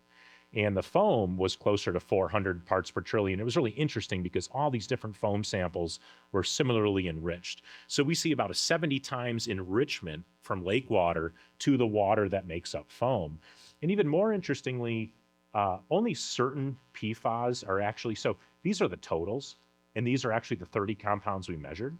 In certain compounds, there's maximum contaminant levels for things like PFOS, only individual compounds. This is one that's really a concern, and it's been phased out. And if we measured the lake water, we didn't see it. But in the foam, it was actually one of the dominant compounds. And in this sample, it was up to 140 parts per trillion. So what this really tells us is that we need to expand this research to more Finger Lakes. And when we're looking for pollution in lakes, we really need to understand the chemistry of those compounds to know where to look for them. How do they end up? Do they transform into other compounds? Do they stay as they are? So we got funding over the last year from the Water Resources Institute, the DEC, and Cornell, and we teamed up with Binghamton University to do more PFAS measurements and collaborated with Canandaigua Lake to roll out this foam reporting tool to all 11 Finger Lakes. So that's what we did last year. And now you can go to our website, globalaquaticresearch.com. We now have a dedicated Finger Lakes page, and we have a lot of resources and links to different things. And one of the things right at the top is our Finger Lakes foam survey. So anybody can report foam when they see it through our website. We have a browser and an app version. If you're using it for the first time, I suggest you click on the browser version, and there's directions at the top. And then if you're going to use it more frequently, you can download the app. So we use this for our field campaign. So one, we're trying to really document this phenomenon across the Finger Lakes. And two, we use it to make sure that we get out to the lakes at the right time because we're trailering our boat all over the place and we want to make sure we're successful on our field campaign. So the engagement that we've had with this tool in Owasco Lake has been absolutely wonderful. Here is the reporting tool results from the time we rolled it out last summer to when I downloaded the data last month. And what we can see here, so Owasco Lake is in this light green, yellowish color right here. And we can see all the Owasco Lake reports. We started in August. We had a lot in September, and then they kind of trailed off towards December. So this seasonality, we had reports from 6 different lakes. This seasonality of kind of maximum foam in September, trailing off towards, the late fall and the winter, is exactly the seasonality of blue-green algae blooms, which microcystis is, we commonly call them blue-green algae, even though they're not technically an algae. But so not only do we see this chemical link between HABs and foam, but they actually also have the same seasonality.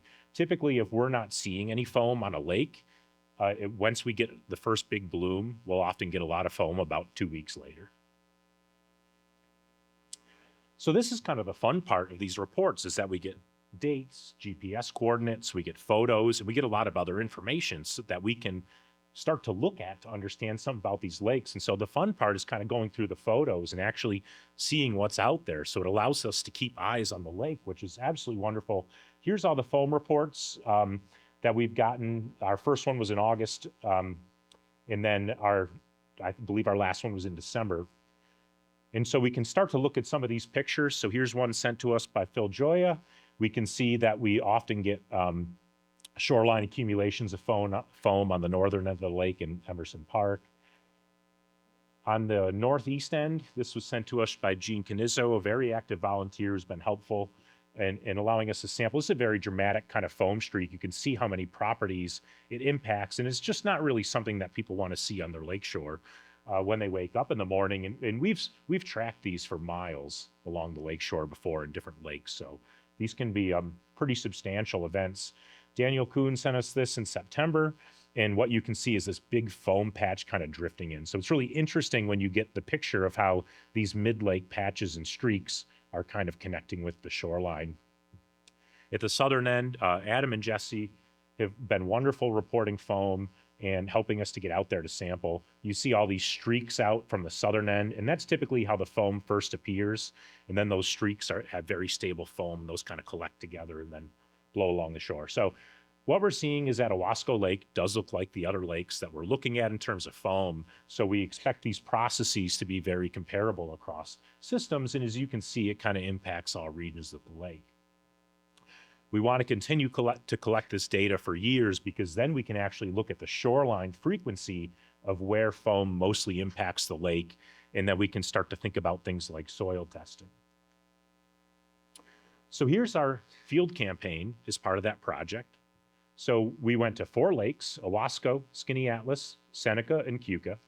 And similar to our Canandaigua study, we measured lake water and foam, but we also added surface microlayer measurements. So this is how we do that. This is called a Garrett screen, and it basically is a stainless steel mesh that's on a stainless steel frame. And we just touch the very surface of the water with it. And it just picks up that surface layer, and then we turn it and we can drain that sample into a bottle. And to get enough material, we probably have to dip it about 50 times. So we're out there between sampling foam and the surface microlayer. It probably takes about 4 to 6 hours to collect enough material for all our analyses. And so we're out there chasing these foam patches around. And let's look at some of these results. In this map that I showed of the foam reports, this one that's in the middle of the lake was ours from the day we were out there sampling. So we showed up the morning of September 16th, and we found this very big foam patch off of Berta's Point. This extended for quite a distance in either direction of this photograph. Here you can see our foam scoop that we use to basically scoop up the foam, but allow the lake water to drain so we get a pure foam signal. And here are the total PFAS results. So we used a new PFAS method, which measures 40 compounds. And so we summed them up to get total PFAS measurements. These are in parts per trillion. And let's look at the water first. So Owasco came in at 5.3 parts per trillion average total PFAS in the water, and that's pretty good. Canandaigua was 5.4, Skinny Atlas 5.5, so that's really on the lower end. That's very positive. Keuka was slightly higher. Seneca was 25, but Seneca has a known source, the Army Depot in the watershed. So when it comes to lake water, it's really about, do you have a major source of PFAS in the watershed or not? When we get up to the surface microlayer, Owasco was about, what we see is a lot of variability, and that has to do with how calm the water is, how well the surface microlayer sets up, but we got 2.1 times higher total PFAS in the very surface of the water than underlying lake water in Owasco. So this is called an enrichment factor. So we take the concentration in this type of water sample or in the foam, and we divide it by the concentration in lake water. So what that says is we get 2 times higher in the surface microlayer. When we go to the foam, we got 19 times higher PFAS in the water that makes up the foam, or 101 parts per trillion. So yeah, it's higher. But as you can see, it was actually the lowest of all 4 samples, so even lower than Skinny Atlas.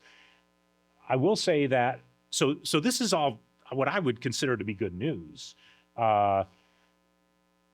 But there's some considerations that we have to take into account. If we look at Seneca, the value was really high, over 2,000 parts per trillion, but that was a shoreline sample. We had issues finding a mid-lake foam sample in Seneca. We had to go there several times, and we ended up taking a shoreline sample. Now, they have a known source. They have higher concentrations in the water.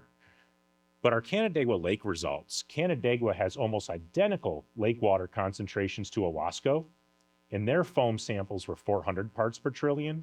So that means that this mid-lake sample is probably a best case scenario. And as this stuff gets transported to the shore, it can pick up a lot more compounds. So there's still a lot more work to do. When we were done sampling that foam patch, this is what it looked like. And what we can see is that the foam started to dissipate and we had a harmful algae bloom set up underneath it. So what we're seeing now is that foam can actually recycle nutrients and offer a pulse of nutrients that may set up the next hab. So everything comes full circle. We change lake chemistry, we get habs, habs create foam, foam in turn can recycle nutrients and promote harmful algae blooms.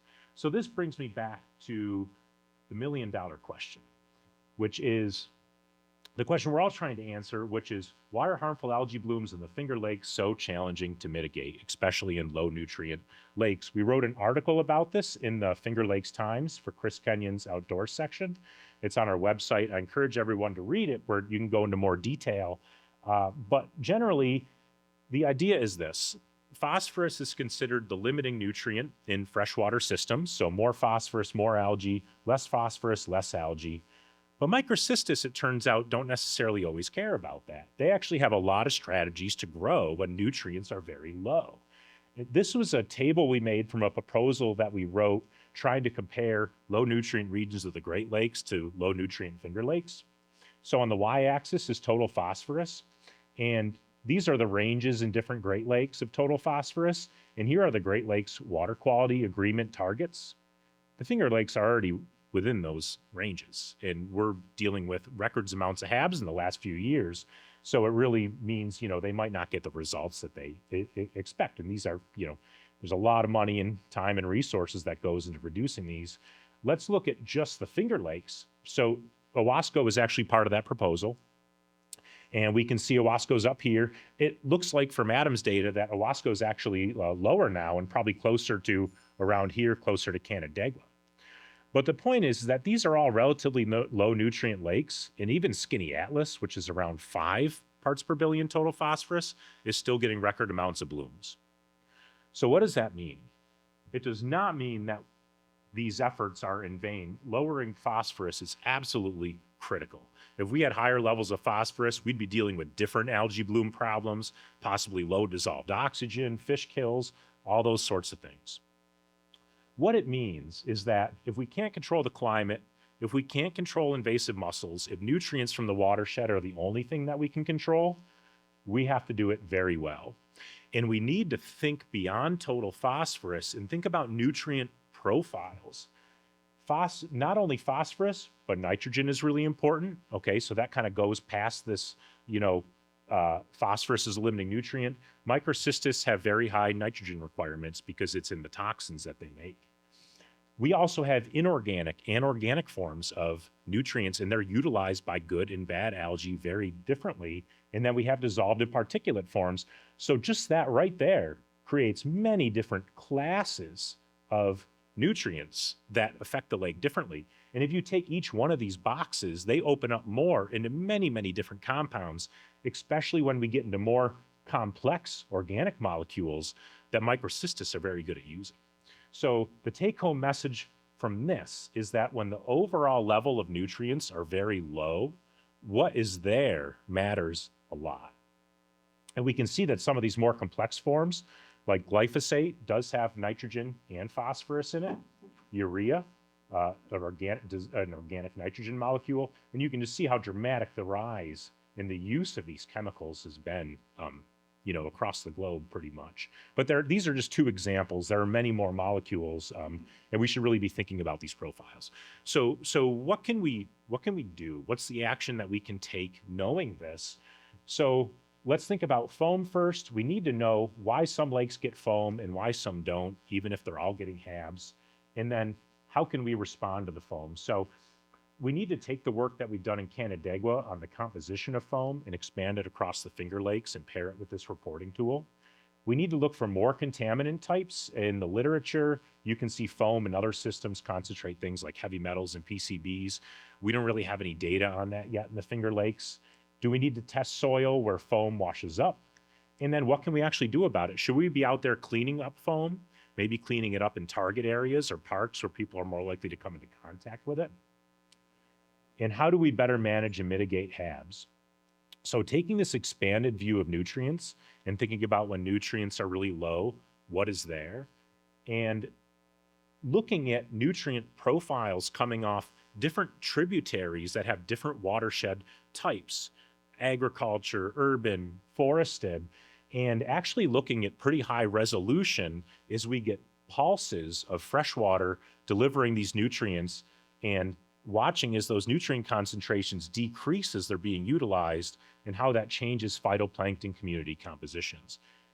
This can be really hard through just mixed mid-lake sampling, because if algae really likes something, it's not going to be out there. You're not going to find it. So you need to look at these pulses of nutrients, whether they're coming from sediments, whether they're coming from rivers, or whether they're coming from foam.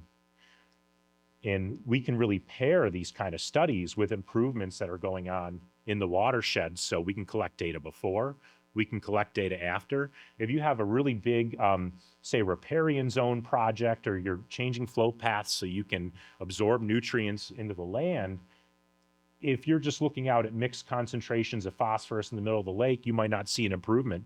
But if we're looking at nutrient profiles and phytoplankton composition, where that stream is actually entering the lake, we might see real differences that we can then use to raise more funds and do more projects and really show how our projects are affecting the lake positively.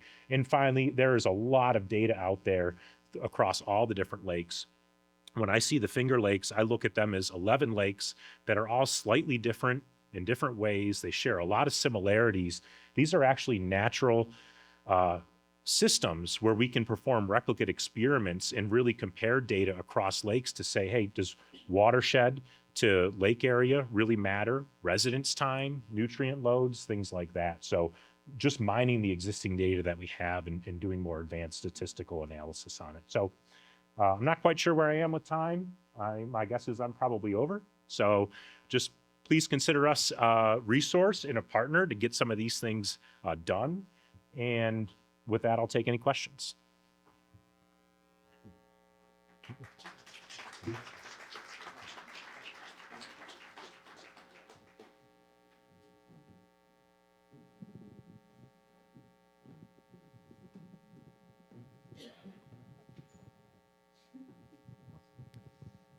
Great presentation. It seems like if you could figure out a way to skim the foam off the surface of the lakes, you could really remove a lot of pollutants that are out there. is there a tested, workable, practical way to do that? And if so, what would you do with the foam when you had skimmed it off the lakes? Thank you. That's a great question. And those are all the things that we're thinking about in looking into. So not only pollutants, but also the nutrients in the foam. We know that foam can have over 100 times more ammonia than the lake water right next to it, which is the most bioavailable form of nitrogen. We just got some phosphorus results that show that phosphorus can also be higher in foam. So not only can we remove nutrient or pollutants, but potentially also nutrients. So the questions are, what does that mean from a mass balance standpoint? So what volume of foam would we need to collect to actually reduce like mixed lake concentrations? And so that's some more work that we need to do. And so yeah, do we collect it and remove it? And what are the logistical costs associated with that? Where do we dispose of it? Do we need to treat it before we dispose of it? Versus, maybe the solution could be, we say, hey, look, you couldn't collect enough of it to actually reduce PFAS concentrations in the lake, but it is concentrating along soils that are downwind. So maybe we just want to look at dissipating it before it reaches those soils, or so it can wash back into the lake. So we're thinking about some natural enzymes that can break down these polysaccharides, and yeah, so that's kind of the next phase of this research. So that's exactly what we're thinking about right now. And I think really working with municipal and lake association partners is going to be necessary to do that. It's going to have to be a pretty big effort.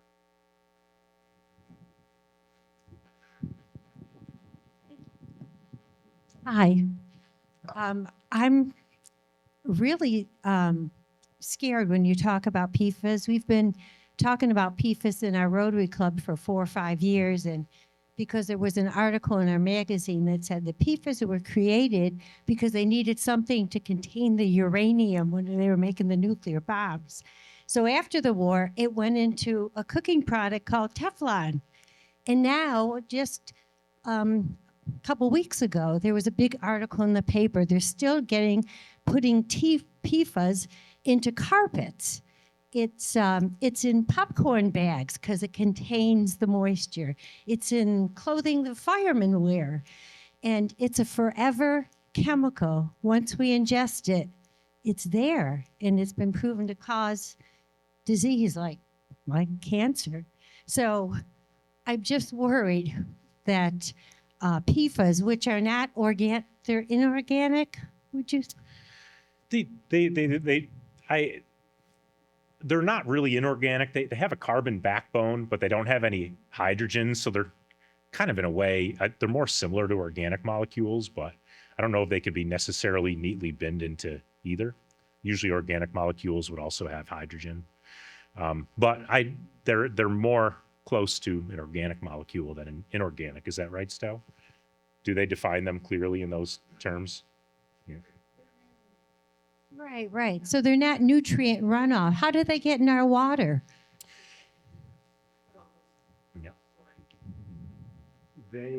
Yeah. That's right. They don't. So they get in our water because they come from the watershed. And there could be some levels of atmospheric deposition, but mostly they're coming in via rivers. And it has to do with industry in the watershed. Is there industry that's using them in their processes? Or, people making consumer products in the watershed that use these chemicals? And also firefighting. So firefighting foam has classically had a lot of PFAS in it. So oftentimes airports, because they'll store the stuff at airports and they use it in firefighting training exercises and also putting out fires.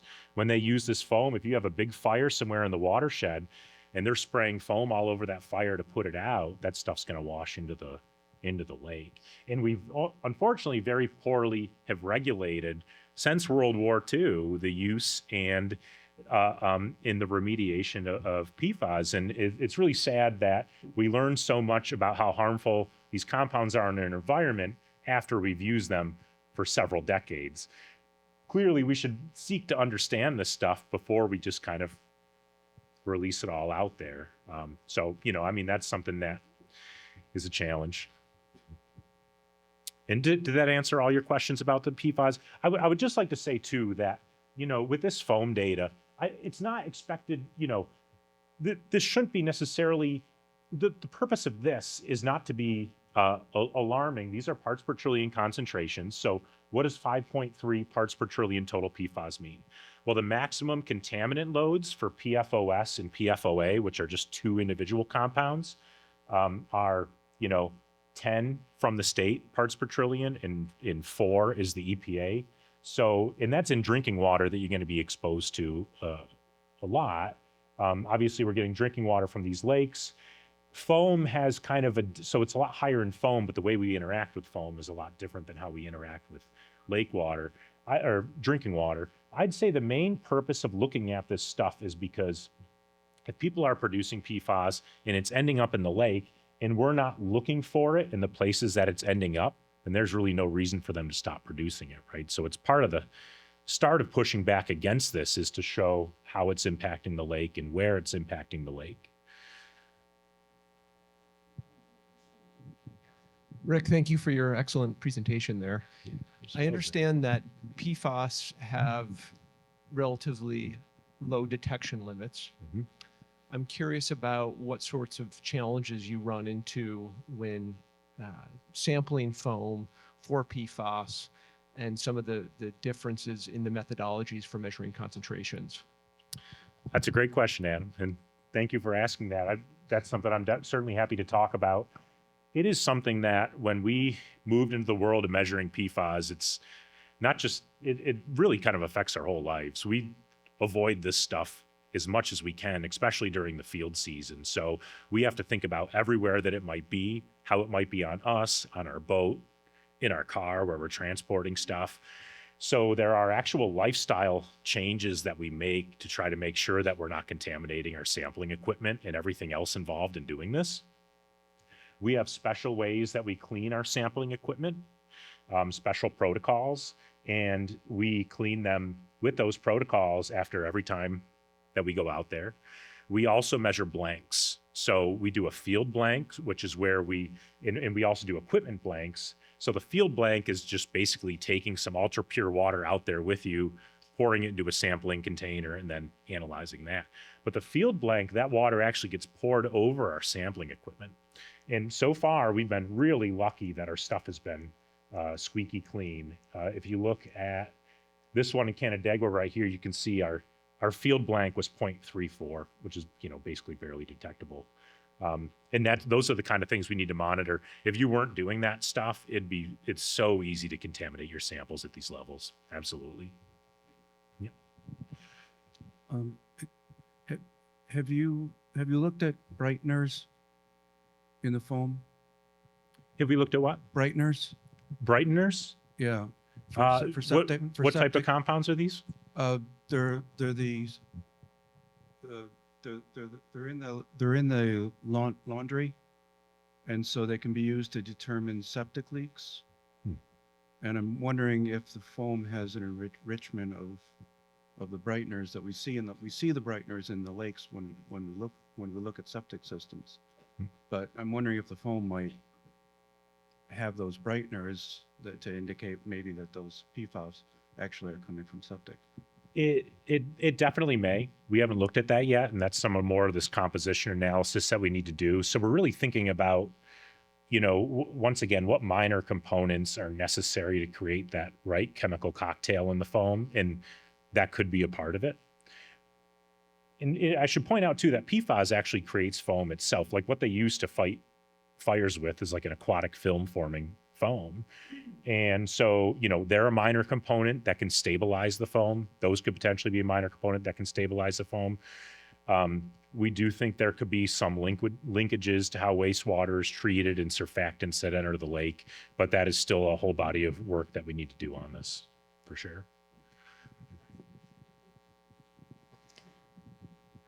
Thank you for this research. It's very illuminating. I hope that there are engagements going on as well with wastewater treatment purveyors. At least we have a contained environment, and being able to share this information and provide the opportunity to remove PFAS during the wastewater treatment process so that we can ensure that we're redistributing treated wastewater back to the lake, where we've exercised every opportunity to remove PFAS from the wastewater. Yeah, absolutely. They use granular activated carbon, and of course, the thing is, once you remove the PFAS like that, then you need to dispose of it. And, there aren't many destructive methods for PFAS. That's what people are looking into. How can we destroy the PFAS molecules as opposed to just concentrating them onto some sort of resin or through some sort of filtration? And then we have a concentrated PFAS resin or a concentrated PFAS slurry that we then need to dispose of. So I think integrating the destructive technologies are probably a lot more difficult. They're really being done at laboratory scale right now. Stainless steel ball milling is one that they've shown that temperature and that physical breakdown actually helps with them. There's a lot of other high temperature and catalytic stuff that people are looking into.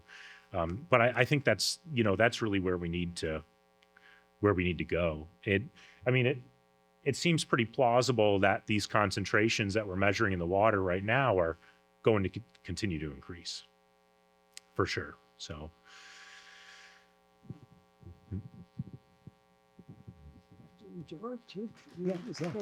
Thank you. I appreciate it. Thank you. Thank you so much. Thank you. My goodness, how wonderful.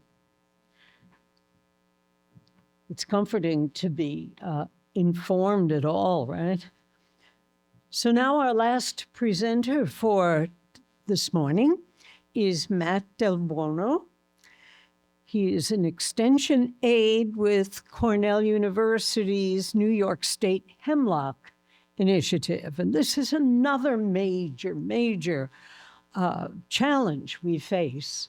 And, it reminds me, too, that OWLA has, over the past 30 years, done a lot of partnering and sharing funding, half state, half OWLA, which represents the citizens, local citizen support. It's easier to get funding, federal funding, and so forth, when the actual people living in the community are also working. So we've seen when Seth was talking about the stream bank reinforcement or ditch remediation, that funding is out there, and that is something we are old hands, I would say, many years of many partnerships to get that work done. So may I invite Matt up, and hi, and Carl Weber is coming up too. Here we go. I'll let you just Thank you so step much. right in. And the clicker out here. Thank you. I should ask, I missed the first minute of Rick coming on, and I wanted to ask, did you start with a joke or? Okay. No, I'm glad. I'm off the hook then. I didn't want to be the only one. So I just wanted to clarify. And I see I gotta jump forward a bit here to my slides. Okay. Oh, there we are. Okay. Well, thank you so much, everyone. My name is Matt Del Buono, and I'm an extension aide with the New York State Hemlock Initiative. And I'm also joined here by Carl Weber, who will be out in just a second. So I'll start just by giving a quick lay of the land of how we'll spend the next 30 minutes or so.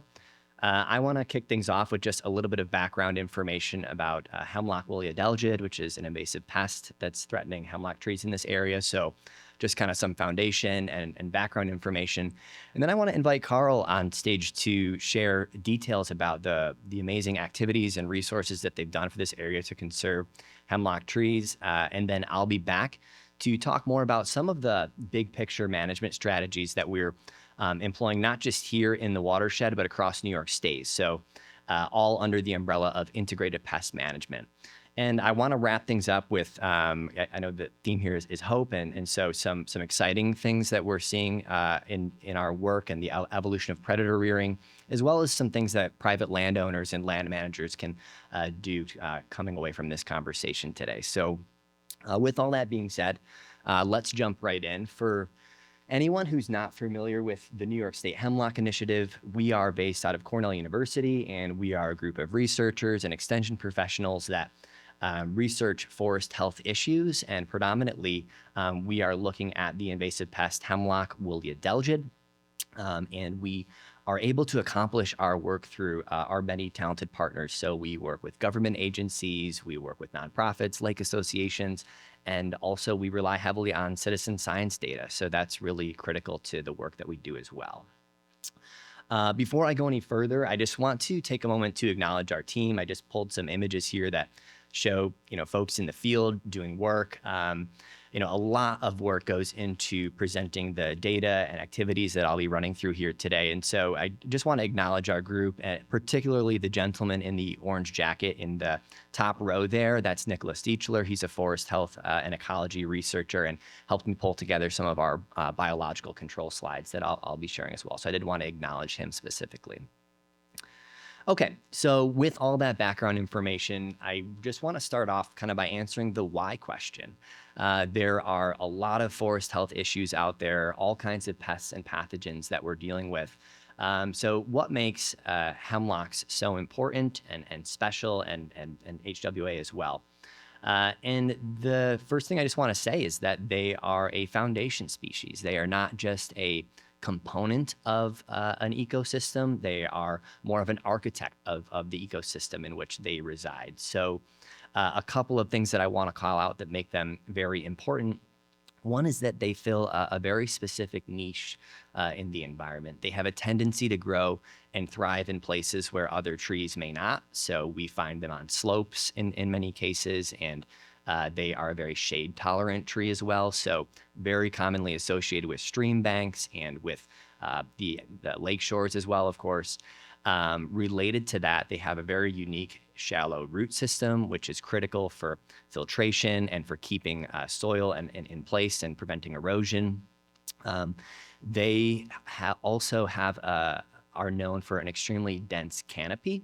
And that does a couple of things for wildlife. One is that in the cold winter months, it's actually a bit warmer under. If you're in a hemlock stand, you can kind of feel that temperature difference in the winter. So there's some refuge there for mammals and birds. That it's part of the food web, but also provides some shelter. And then as we get into spring, the canopy is so dense that it actually keeps the snowpack on the ground longer than it would anywhere else. So that slow melt of snow actually provides a very cool and oxygen-rich source of water that flows into streams, keeps them cool, and is very important for fish species as well. So there's a lot more that we can say about hemlock trees, but those are just a couple of things that make them special and important for this area and New York State in general. At one point, they were the third most populous tree, and currently they're the fourth most populous tree in the state. So they are under serious threat. And they are facing a forest pest that is formidable. This is hemlock woolly adelgid when it's not wrapped up in the wool that it produces, that it uses as an ovisac to keep itself warm and avoid predation as well. This is an invasive pest, meaning that it is not native to the East Coast. Both Eastern hemlock and Carolina hemlock are actually the only hemlock in the world that don't have an adelgid associate. So this is not something that they're used to dealing with, and it is posing a very serious threat. And that threat is, I think, best described by a few characteristics that HWA has that make it very formidable and challenging to manage.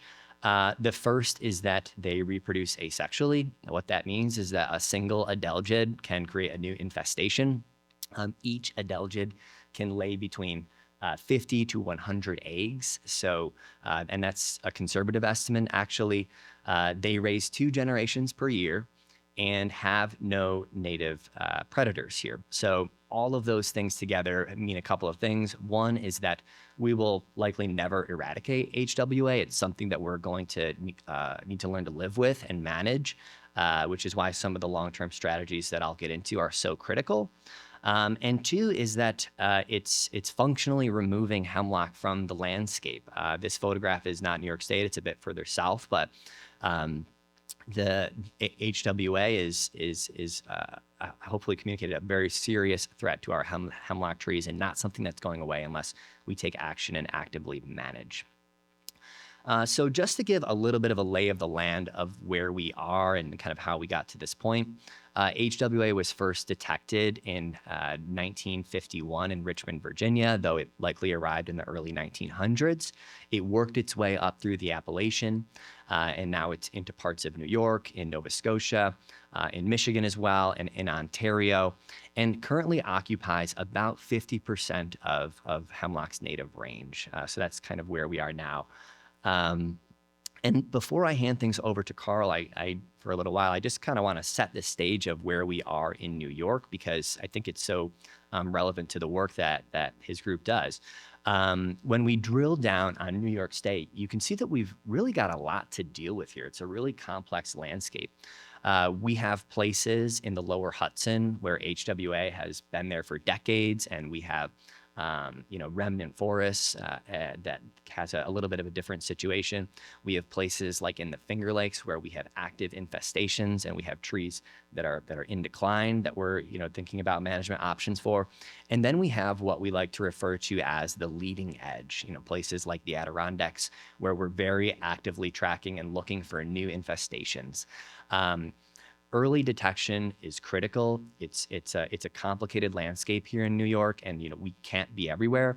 And so having strong regional partnerships with engaged groups that want to survey, want to mobilize their communities is critical for us to know what's going on across the state. And so that information really feeds our strategies that I'll get into in just a little while. But I do want to step away for a moment and invite Carl to now kind of share a little bit about what his organization does. And I'll be back to talk more about some of our big picture strategies.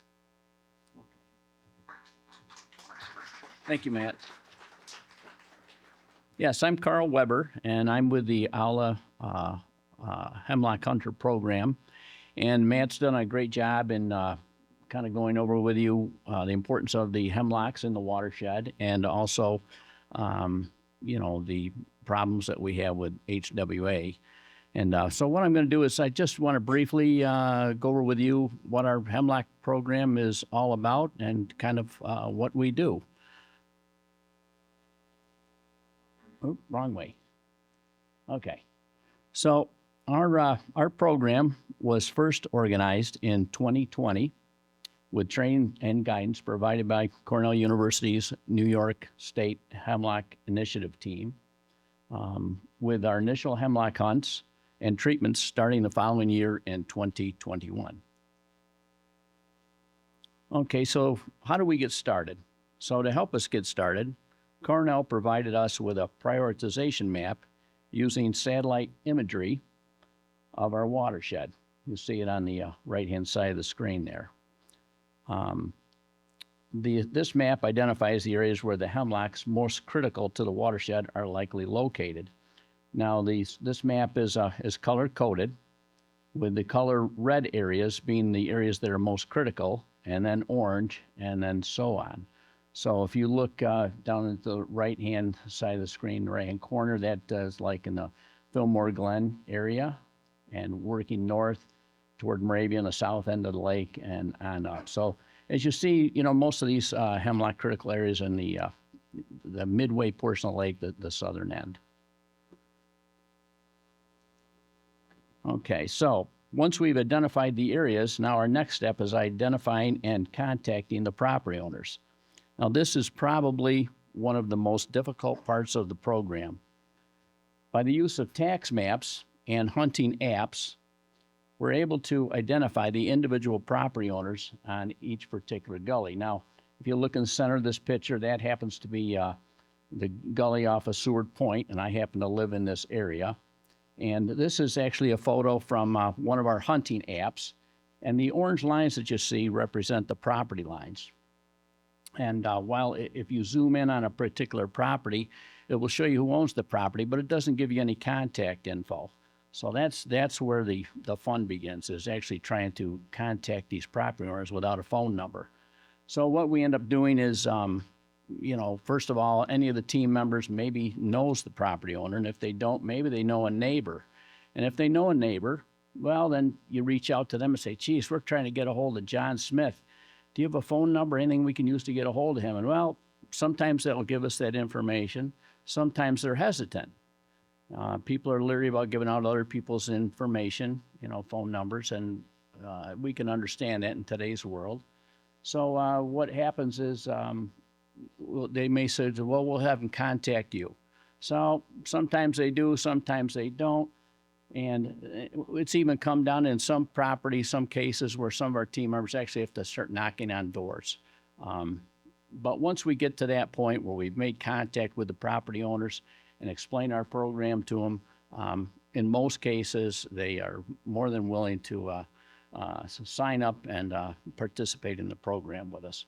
So once they do that, we end up getting together with them to have them sign a 3-party hold harmless agreement, and then we're ready to start hemlock hunting.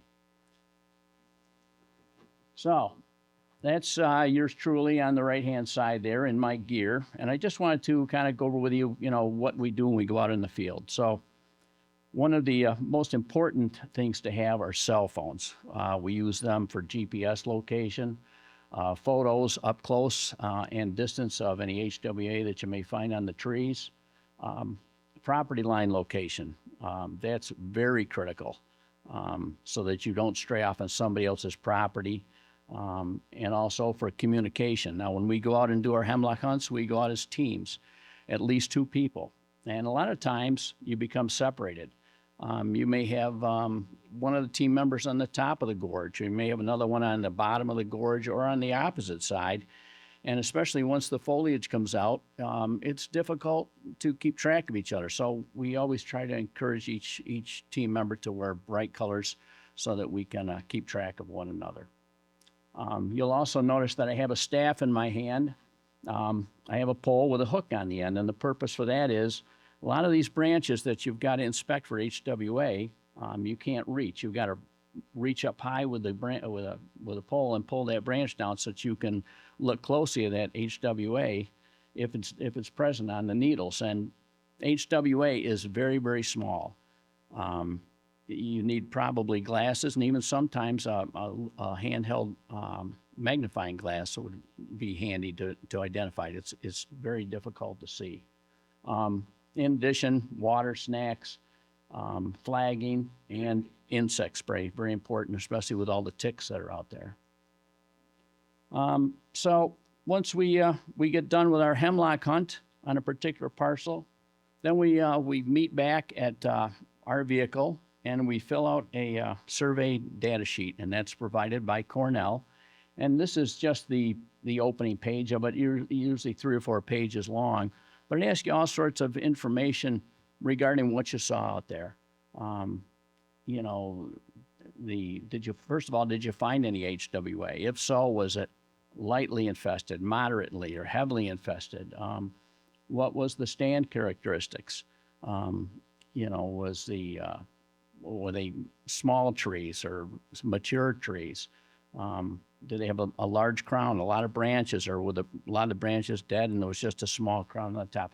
A lot of different information that you should fill out. And we always fill that out, again, when we're still on site, while all that information is fresh in your mind.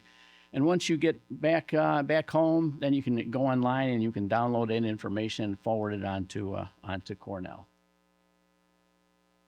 Okay, so moving forward, once we do a number of properties like that, then the team will get together and we'll review all the results, and we'll determine what site, what the different sites are, what the priority is. I'm jumping ahead here. So yeah, and what we want to do is we want to determine. Let's say we've surveyed a dozen sites. We want to prioritize them for treatment. So we want to decide, all right, which one should we tackle first? So what we do is we'll get with a treatment company and have them go and meet us at the site, and we have them sign a hold harmless agreement and contract with them to do the treatments. Okay, so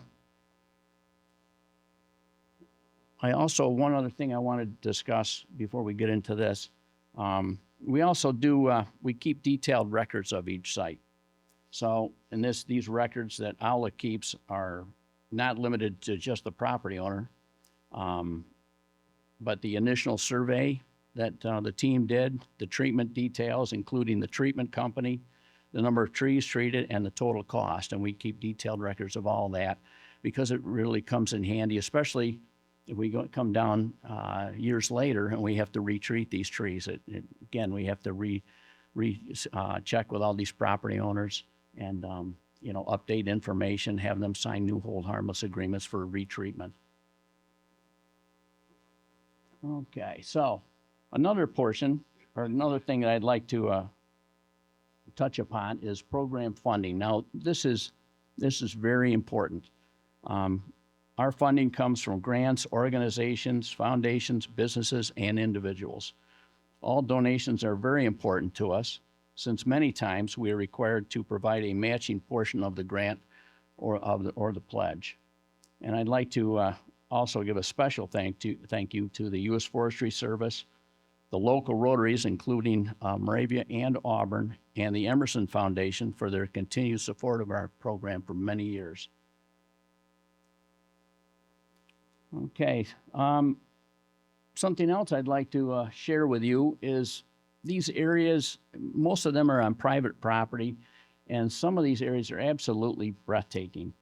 There's magnificent trees and forest, waterfalls and wildlife, and the natural beauty of some of these areas is absolutely breathtaking. In addition to that, sometimes, expect the unexpected. And yes, that is a pig way over on the right-hand side. And the story behind this pig is we were getting ready to hemlock hunt a particular parcel on a farmer's property. And as we're getting ready to head into the woods, he says, "Hey, boys," he says, "before you go out there," he says, "do me a favor, keep your eyes open for a pig." He says, "I lost one a couple days ago." So I said, "Okay, well, we will. We'll keep our eyes open." So we weren't down in that gully 20 minutes. And one of the team members says, "Look, there's the pig." I said, "Oh, yep, let me take a picture." So I took a picture of the pig. And as you can see, this is a pretty big sow. And I guess this was one of his breeder pigs. So I said, "All right, let me call the farmer up." So I called the farmer up and I says, "Hey, Joe, yeah, guess what? Found your pig." He says, "Is it dead?" I says, "Oh, no, very much alive." He says, "Oh." I says, "All right, I'll be down to get it." So later on, he did. He got the pig out of there. Now, I don't know how he got the pig out of there, if he had a carrot on the end of a stick or something. I have no idea. But he got the pig out of there and everybody was happy. But again, it's really an adventure going down into these gullies and gorges. You never know what you're going to expect to find. So in closing, I just wanted to review with you, our overall purpose of our program. The overall purpose of our program is to buy the New York State Hemlock Initiative at Cornell time to get their predatory insect population established, enough so that the insecticidal treatments will no longer be necessary in keeping the watershed critical hemlocks forest alive. To date, we've treated approximately 11,000 trees on over 60 private properties and have spent well over $200,000. And with that, I'm going to hand the baton back over to Matt. Thank you.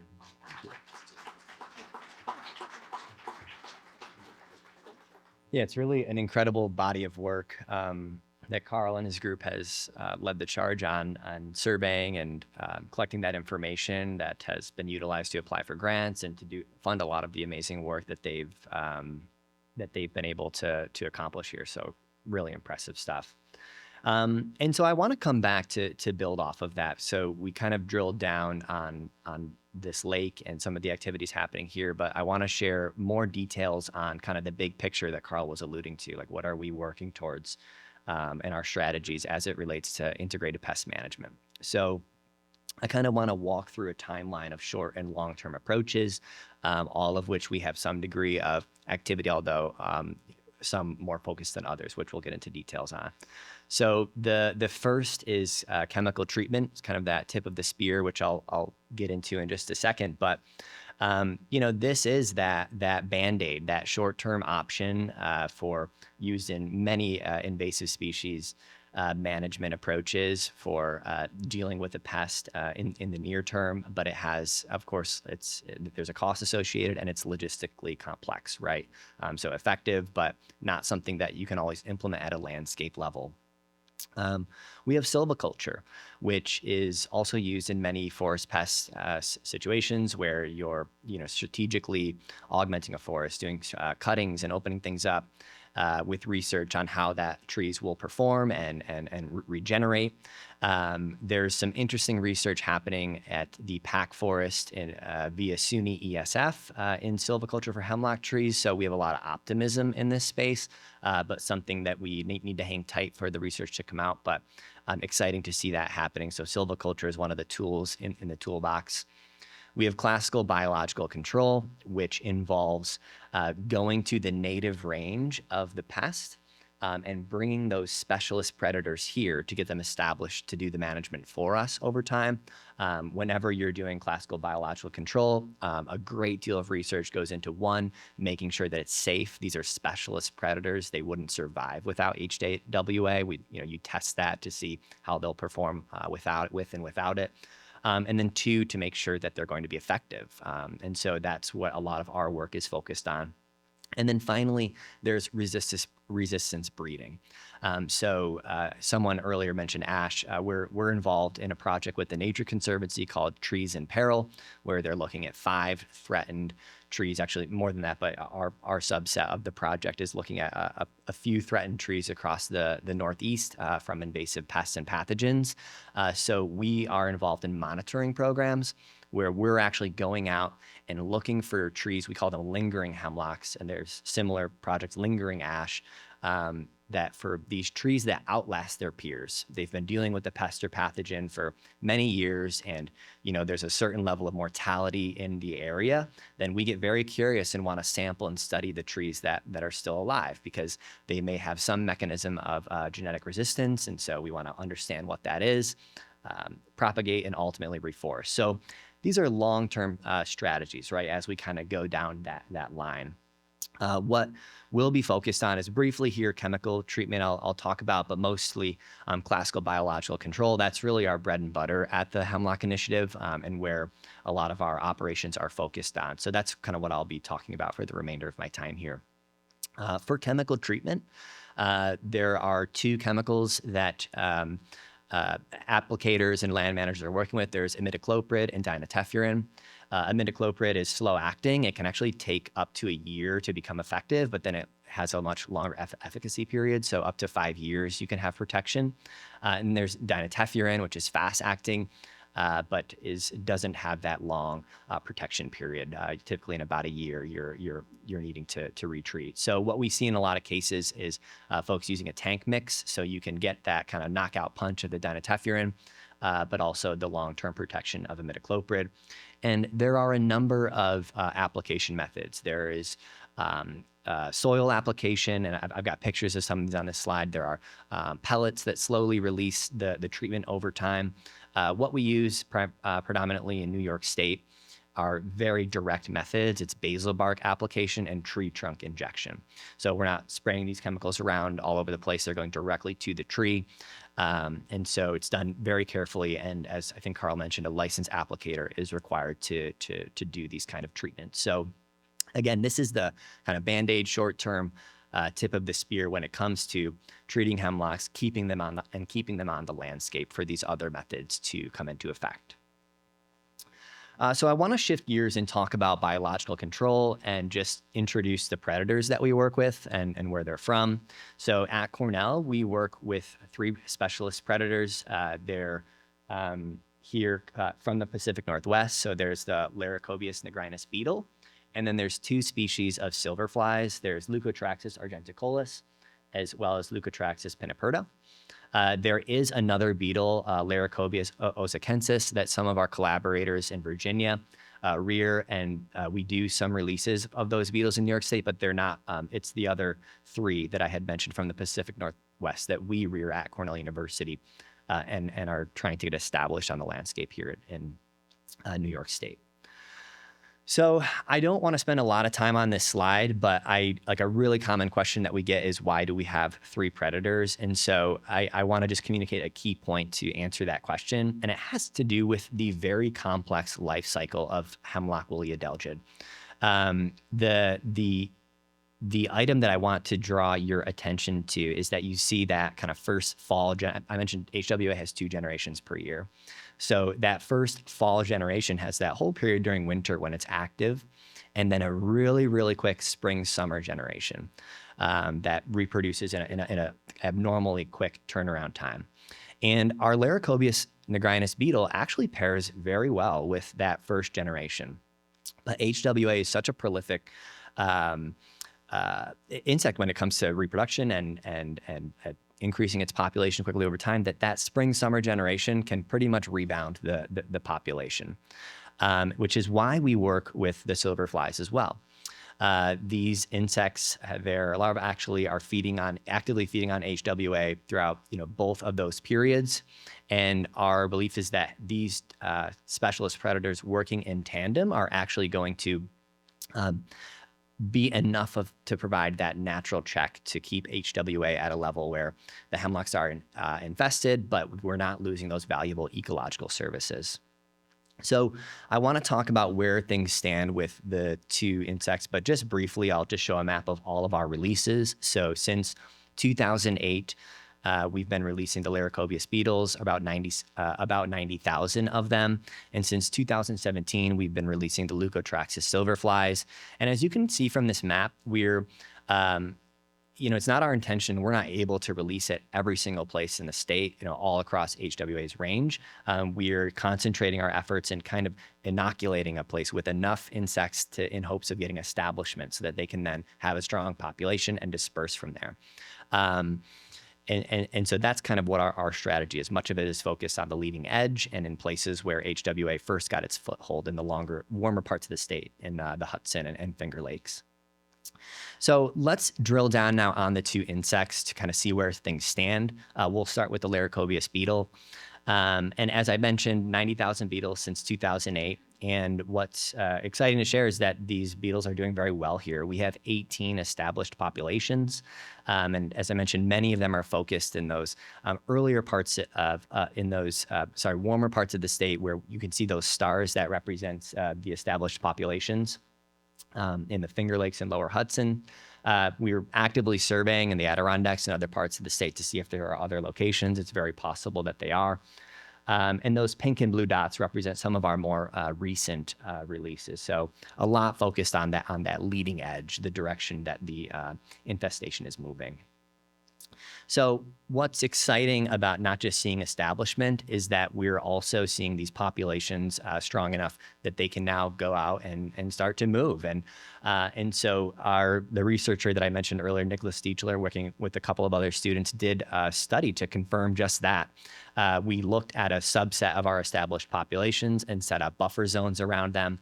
At certain radiuses. I think we've got, I do have it up there, 8 kilometers, 16 kilometers, and 24 kilometers, and set sticky traps to determine how far off we can detect our predators. And in 39 of the 55 sites they looked at, we detected our predators moving distance up to 24 kilometers away from an established population. So that was really exciting to see, and we want to do, again, like I said, do more of this work to see where else the beetles are established. And so I'll shift gears now to talk about the Leucotraxis silverflies and where things stand with them. So similar to the beetles, we've been releasing strategically in parts of the state since 2017. And as you can imagine, to go out and prove that we have establishment, is difficult work, right? Sometimes it's sticky traps. Sometimes we're using environmental DNA where we're sampling and looking for evidence of a fly, even if we can't capture the fly itself. These are about the size of a fruit fly, very, very small to find them in a forest. And so it's been a challenge to detect our flies when they're out there. So since 2017, we've done other research projects and learned a couple really important things. One, in a controlled environment, we've learned that Leucotraxis argenticollis can overwinter throughout the Eastern Range. We did locations throughout Virginia to New York and proved that. In another study, we confirmed that Leucotraxus argenticollis can complete an entire life cycle in the field. So we kind of replicated that, but out in the field. So this insect can survive. And we've also, as I mentioned, been doing a number of surveying methods to try to find evidence of our fly in New York. We have 2 confirmed populations in Virginia, and we found some evidence that there was wild reproduction in New York. But up until very recently, that was the extent of our search. Some really exciting news is that this past summer, we had done a slight augmentation of our survey period and some of the places that we're looking. And we found our first established population in Bath, New York. And the last time that we had released in that area was in 2020. So, without a doubt, these are flies that are established on the landscape and keeping sustaining their population themselves. And so we're really excited to get back out this spring and summer with that same survey period that we had changed a bit to see where else we may have these flies established. So that is a really exciting development for us to have our first established population of the Leucotraxus silverfly.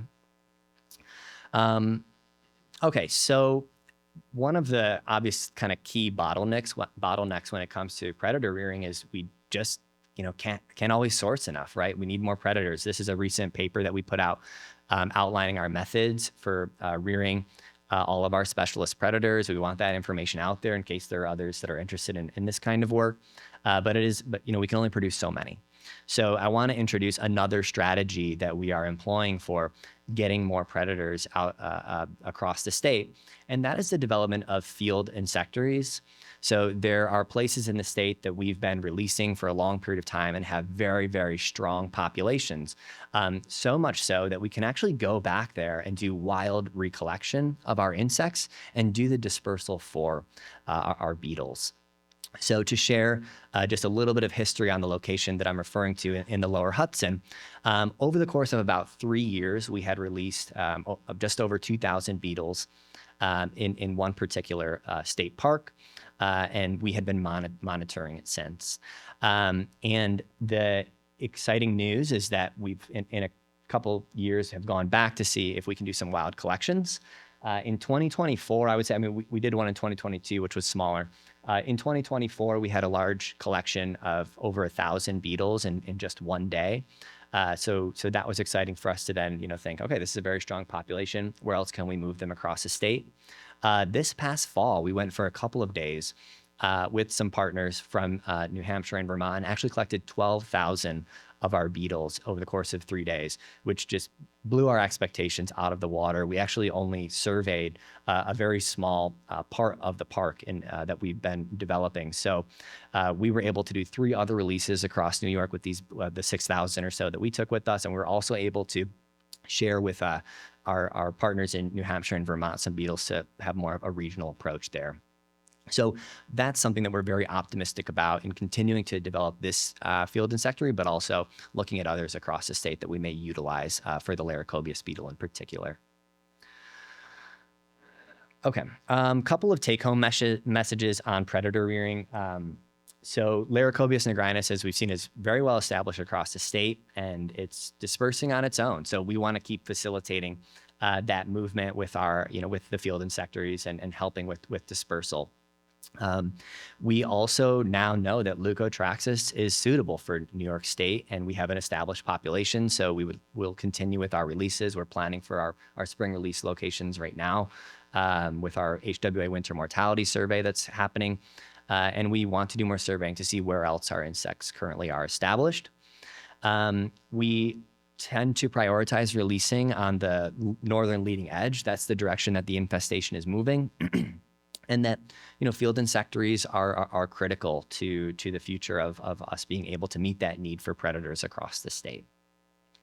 I want to wrap things up really quickly with some things that private landowners and managers can think about. One is that early detection and rapid response is critical. The surveying work that Carl had went through really informs what we do. All of the forms that we provide groups that we work with feed into IMAP invasives, which is what DEC and the state managers use. All of their invasive species data lives there. So that information is critical. It really does inform our strategy. If we're going to release predator insects, they need something to eat. So it's important to know where the heavy infestations are. And it also gives you time to, if you are aware of an infestation, to respond to it before it gets out of hand if you're considering chemical treatment. We're also currently developing some monitoring protocols that we want to bring partners in on to help us answer that question of where else do we have establishment. So more to come on that front soon. And then last, just to stay informed, like you're all doing here by coming and listening to these talks, arming yourself with knowledge and understanding what's happening in your community and in the ecosystem is critical. So we really thank you for that. That's what I pulled together. So again, thank you to our team and for hosting us here today as well. It's been a pleasure.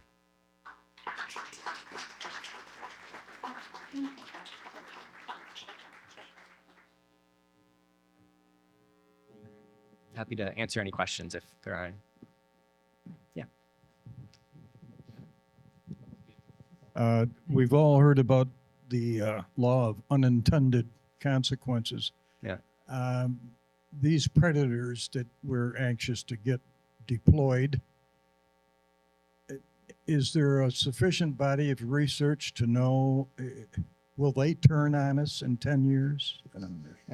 It's a good question. And, there's always instances of us kind of being aware of like when biological control goes wrong. And it has, with these predators, years and years and years of research went into, studying them, how there's certain tests that you can do to see if they can even survive without HWA. They'll starve.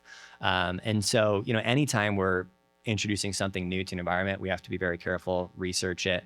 But that was, work that had been done for years before we started releasing. And it's been something that we've been doing for, since 2008, not just us, across the entire East with several academic partners. So it's a good question. We're confident that these are safe. They're like the beetles, for example. They're a part of there are actual similar species here, though they don't eat HWA. So anything that would eat a beetle, would like a bird, for example, but that's not any negative impact that we've seen there. But it's a very good question. I was just curious about the chemical treatment. Does that just affect the HWA, or is there other insects that get killed off by that treatment? Yeah,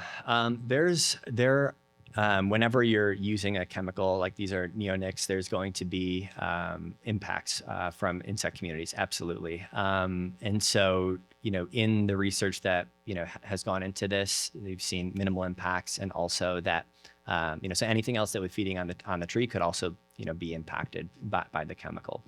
But kind of similar to the question that came in before, like a great deal of research goes into saying like, okay, if we are inoculating a tree, where do those chemicals go? Do they stay? And it really doesn't travel. And so there is a cost, to doing these things. And that's something that, landowners and managers have to weigh. But so yes, there are impacts of it. There's a question from Daniel and Susan Kuhn online. Releasing beetles and flies on one's land might migrate to neighbors' properties. Is there any problems with this, or have you seen any? Yeah, we absolutely have.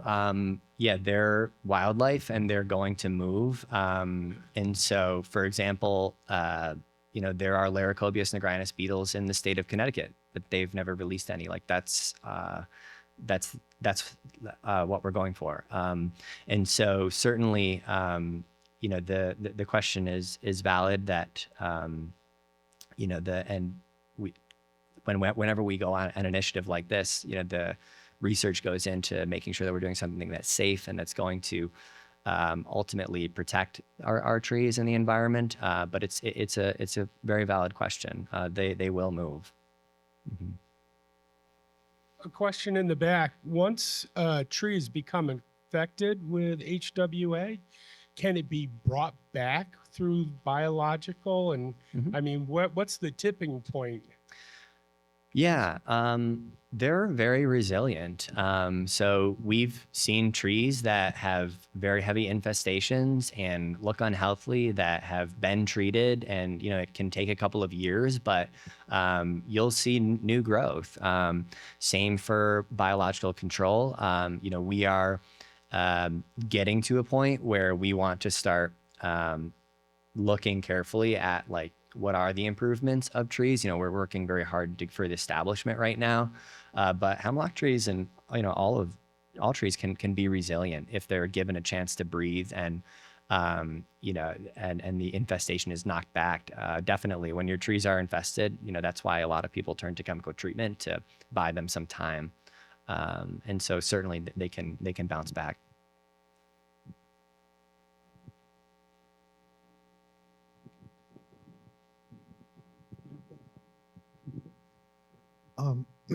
Do you know if the chemicals that are used to treat these for the HWA, will they actually reside in, for instance, the cones? I know grosbeaks eat the cones. I know there's other there are other species that will eat the different parts of the tree. Yeah. Do you know if those chemicals reside, and if they affect? Has any research been done about that? So that is a good question. That's not where HWA feeds, and so we know that it's more happening in the twigs, and that's where they're getting exposed to it. But so I wouldn't be prepared to answer your question, but I think it's very valid, and I'd love to follow up. I could give you one of my cards if the chemical resides in the cone. Okay, thank you. Do the biological control methods, great talk, by the way, this is excellent work. Do the biological control methods suffer from like predator-prey relationships, like over time, where if they really start to successfully start eating these HWAs, their population gets low enough that they can't sustain themselves? So does that mean that can they eradicate them over time, or do they just really slow them down enough? Do they terminate on their own once they get to a low enough population? Yeah, it's a good question. And we can see population collapse because of that reason. It's part of why, like, as I mentioned right now, we do a statewide HWA winter mortality assessment where, HWA can be killed by severe cold. Historically, that's kind of been our saving grace, right? But as things get warmer, we're not seeing that all the time. So, we collect that data because we need to release where there's heavy infestations. And it is possible for, things ebb and flow. If you have a dip in HWA population, that there may not be enough for our predators to eat. Like they do need that strong food source. I can't say in detail to how a population collapses, but we've seen that they need the food source. I've never heard anyone that works in this space say that they would eradicate it themselves. It's more, and nor so does that happen in, ranges where these species exist just naturally. There's that balance. So I don't see them eradicating it, but providing that natural check so that they don't ultimately kill the trees.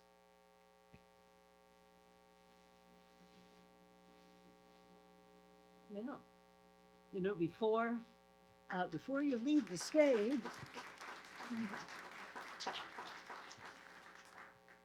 Matt, we've had a raffle going on. I don't know if you can hear me. Maybe I better get over here. A free raffle for a gift to Roast and Toast and a beautiful book. Would you please choose the winner? Yeah. Pressure. Put you under pressure. Trying to find mine. Nancy Hart. Well, Nancy is an OWLA board member. Certainly deserves this.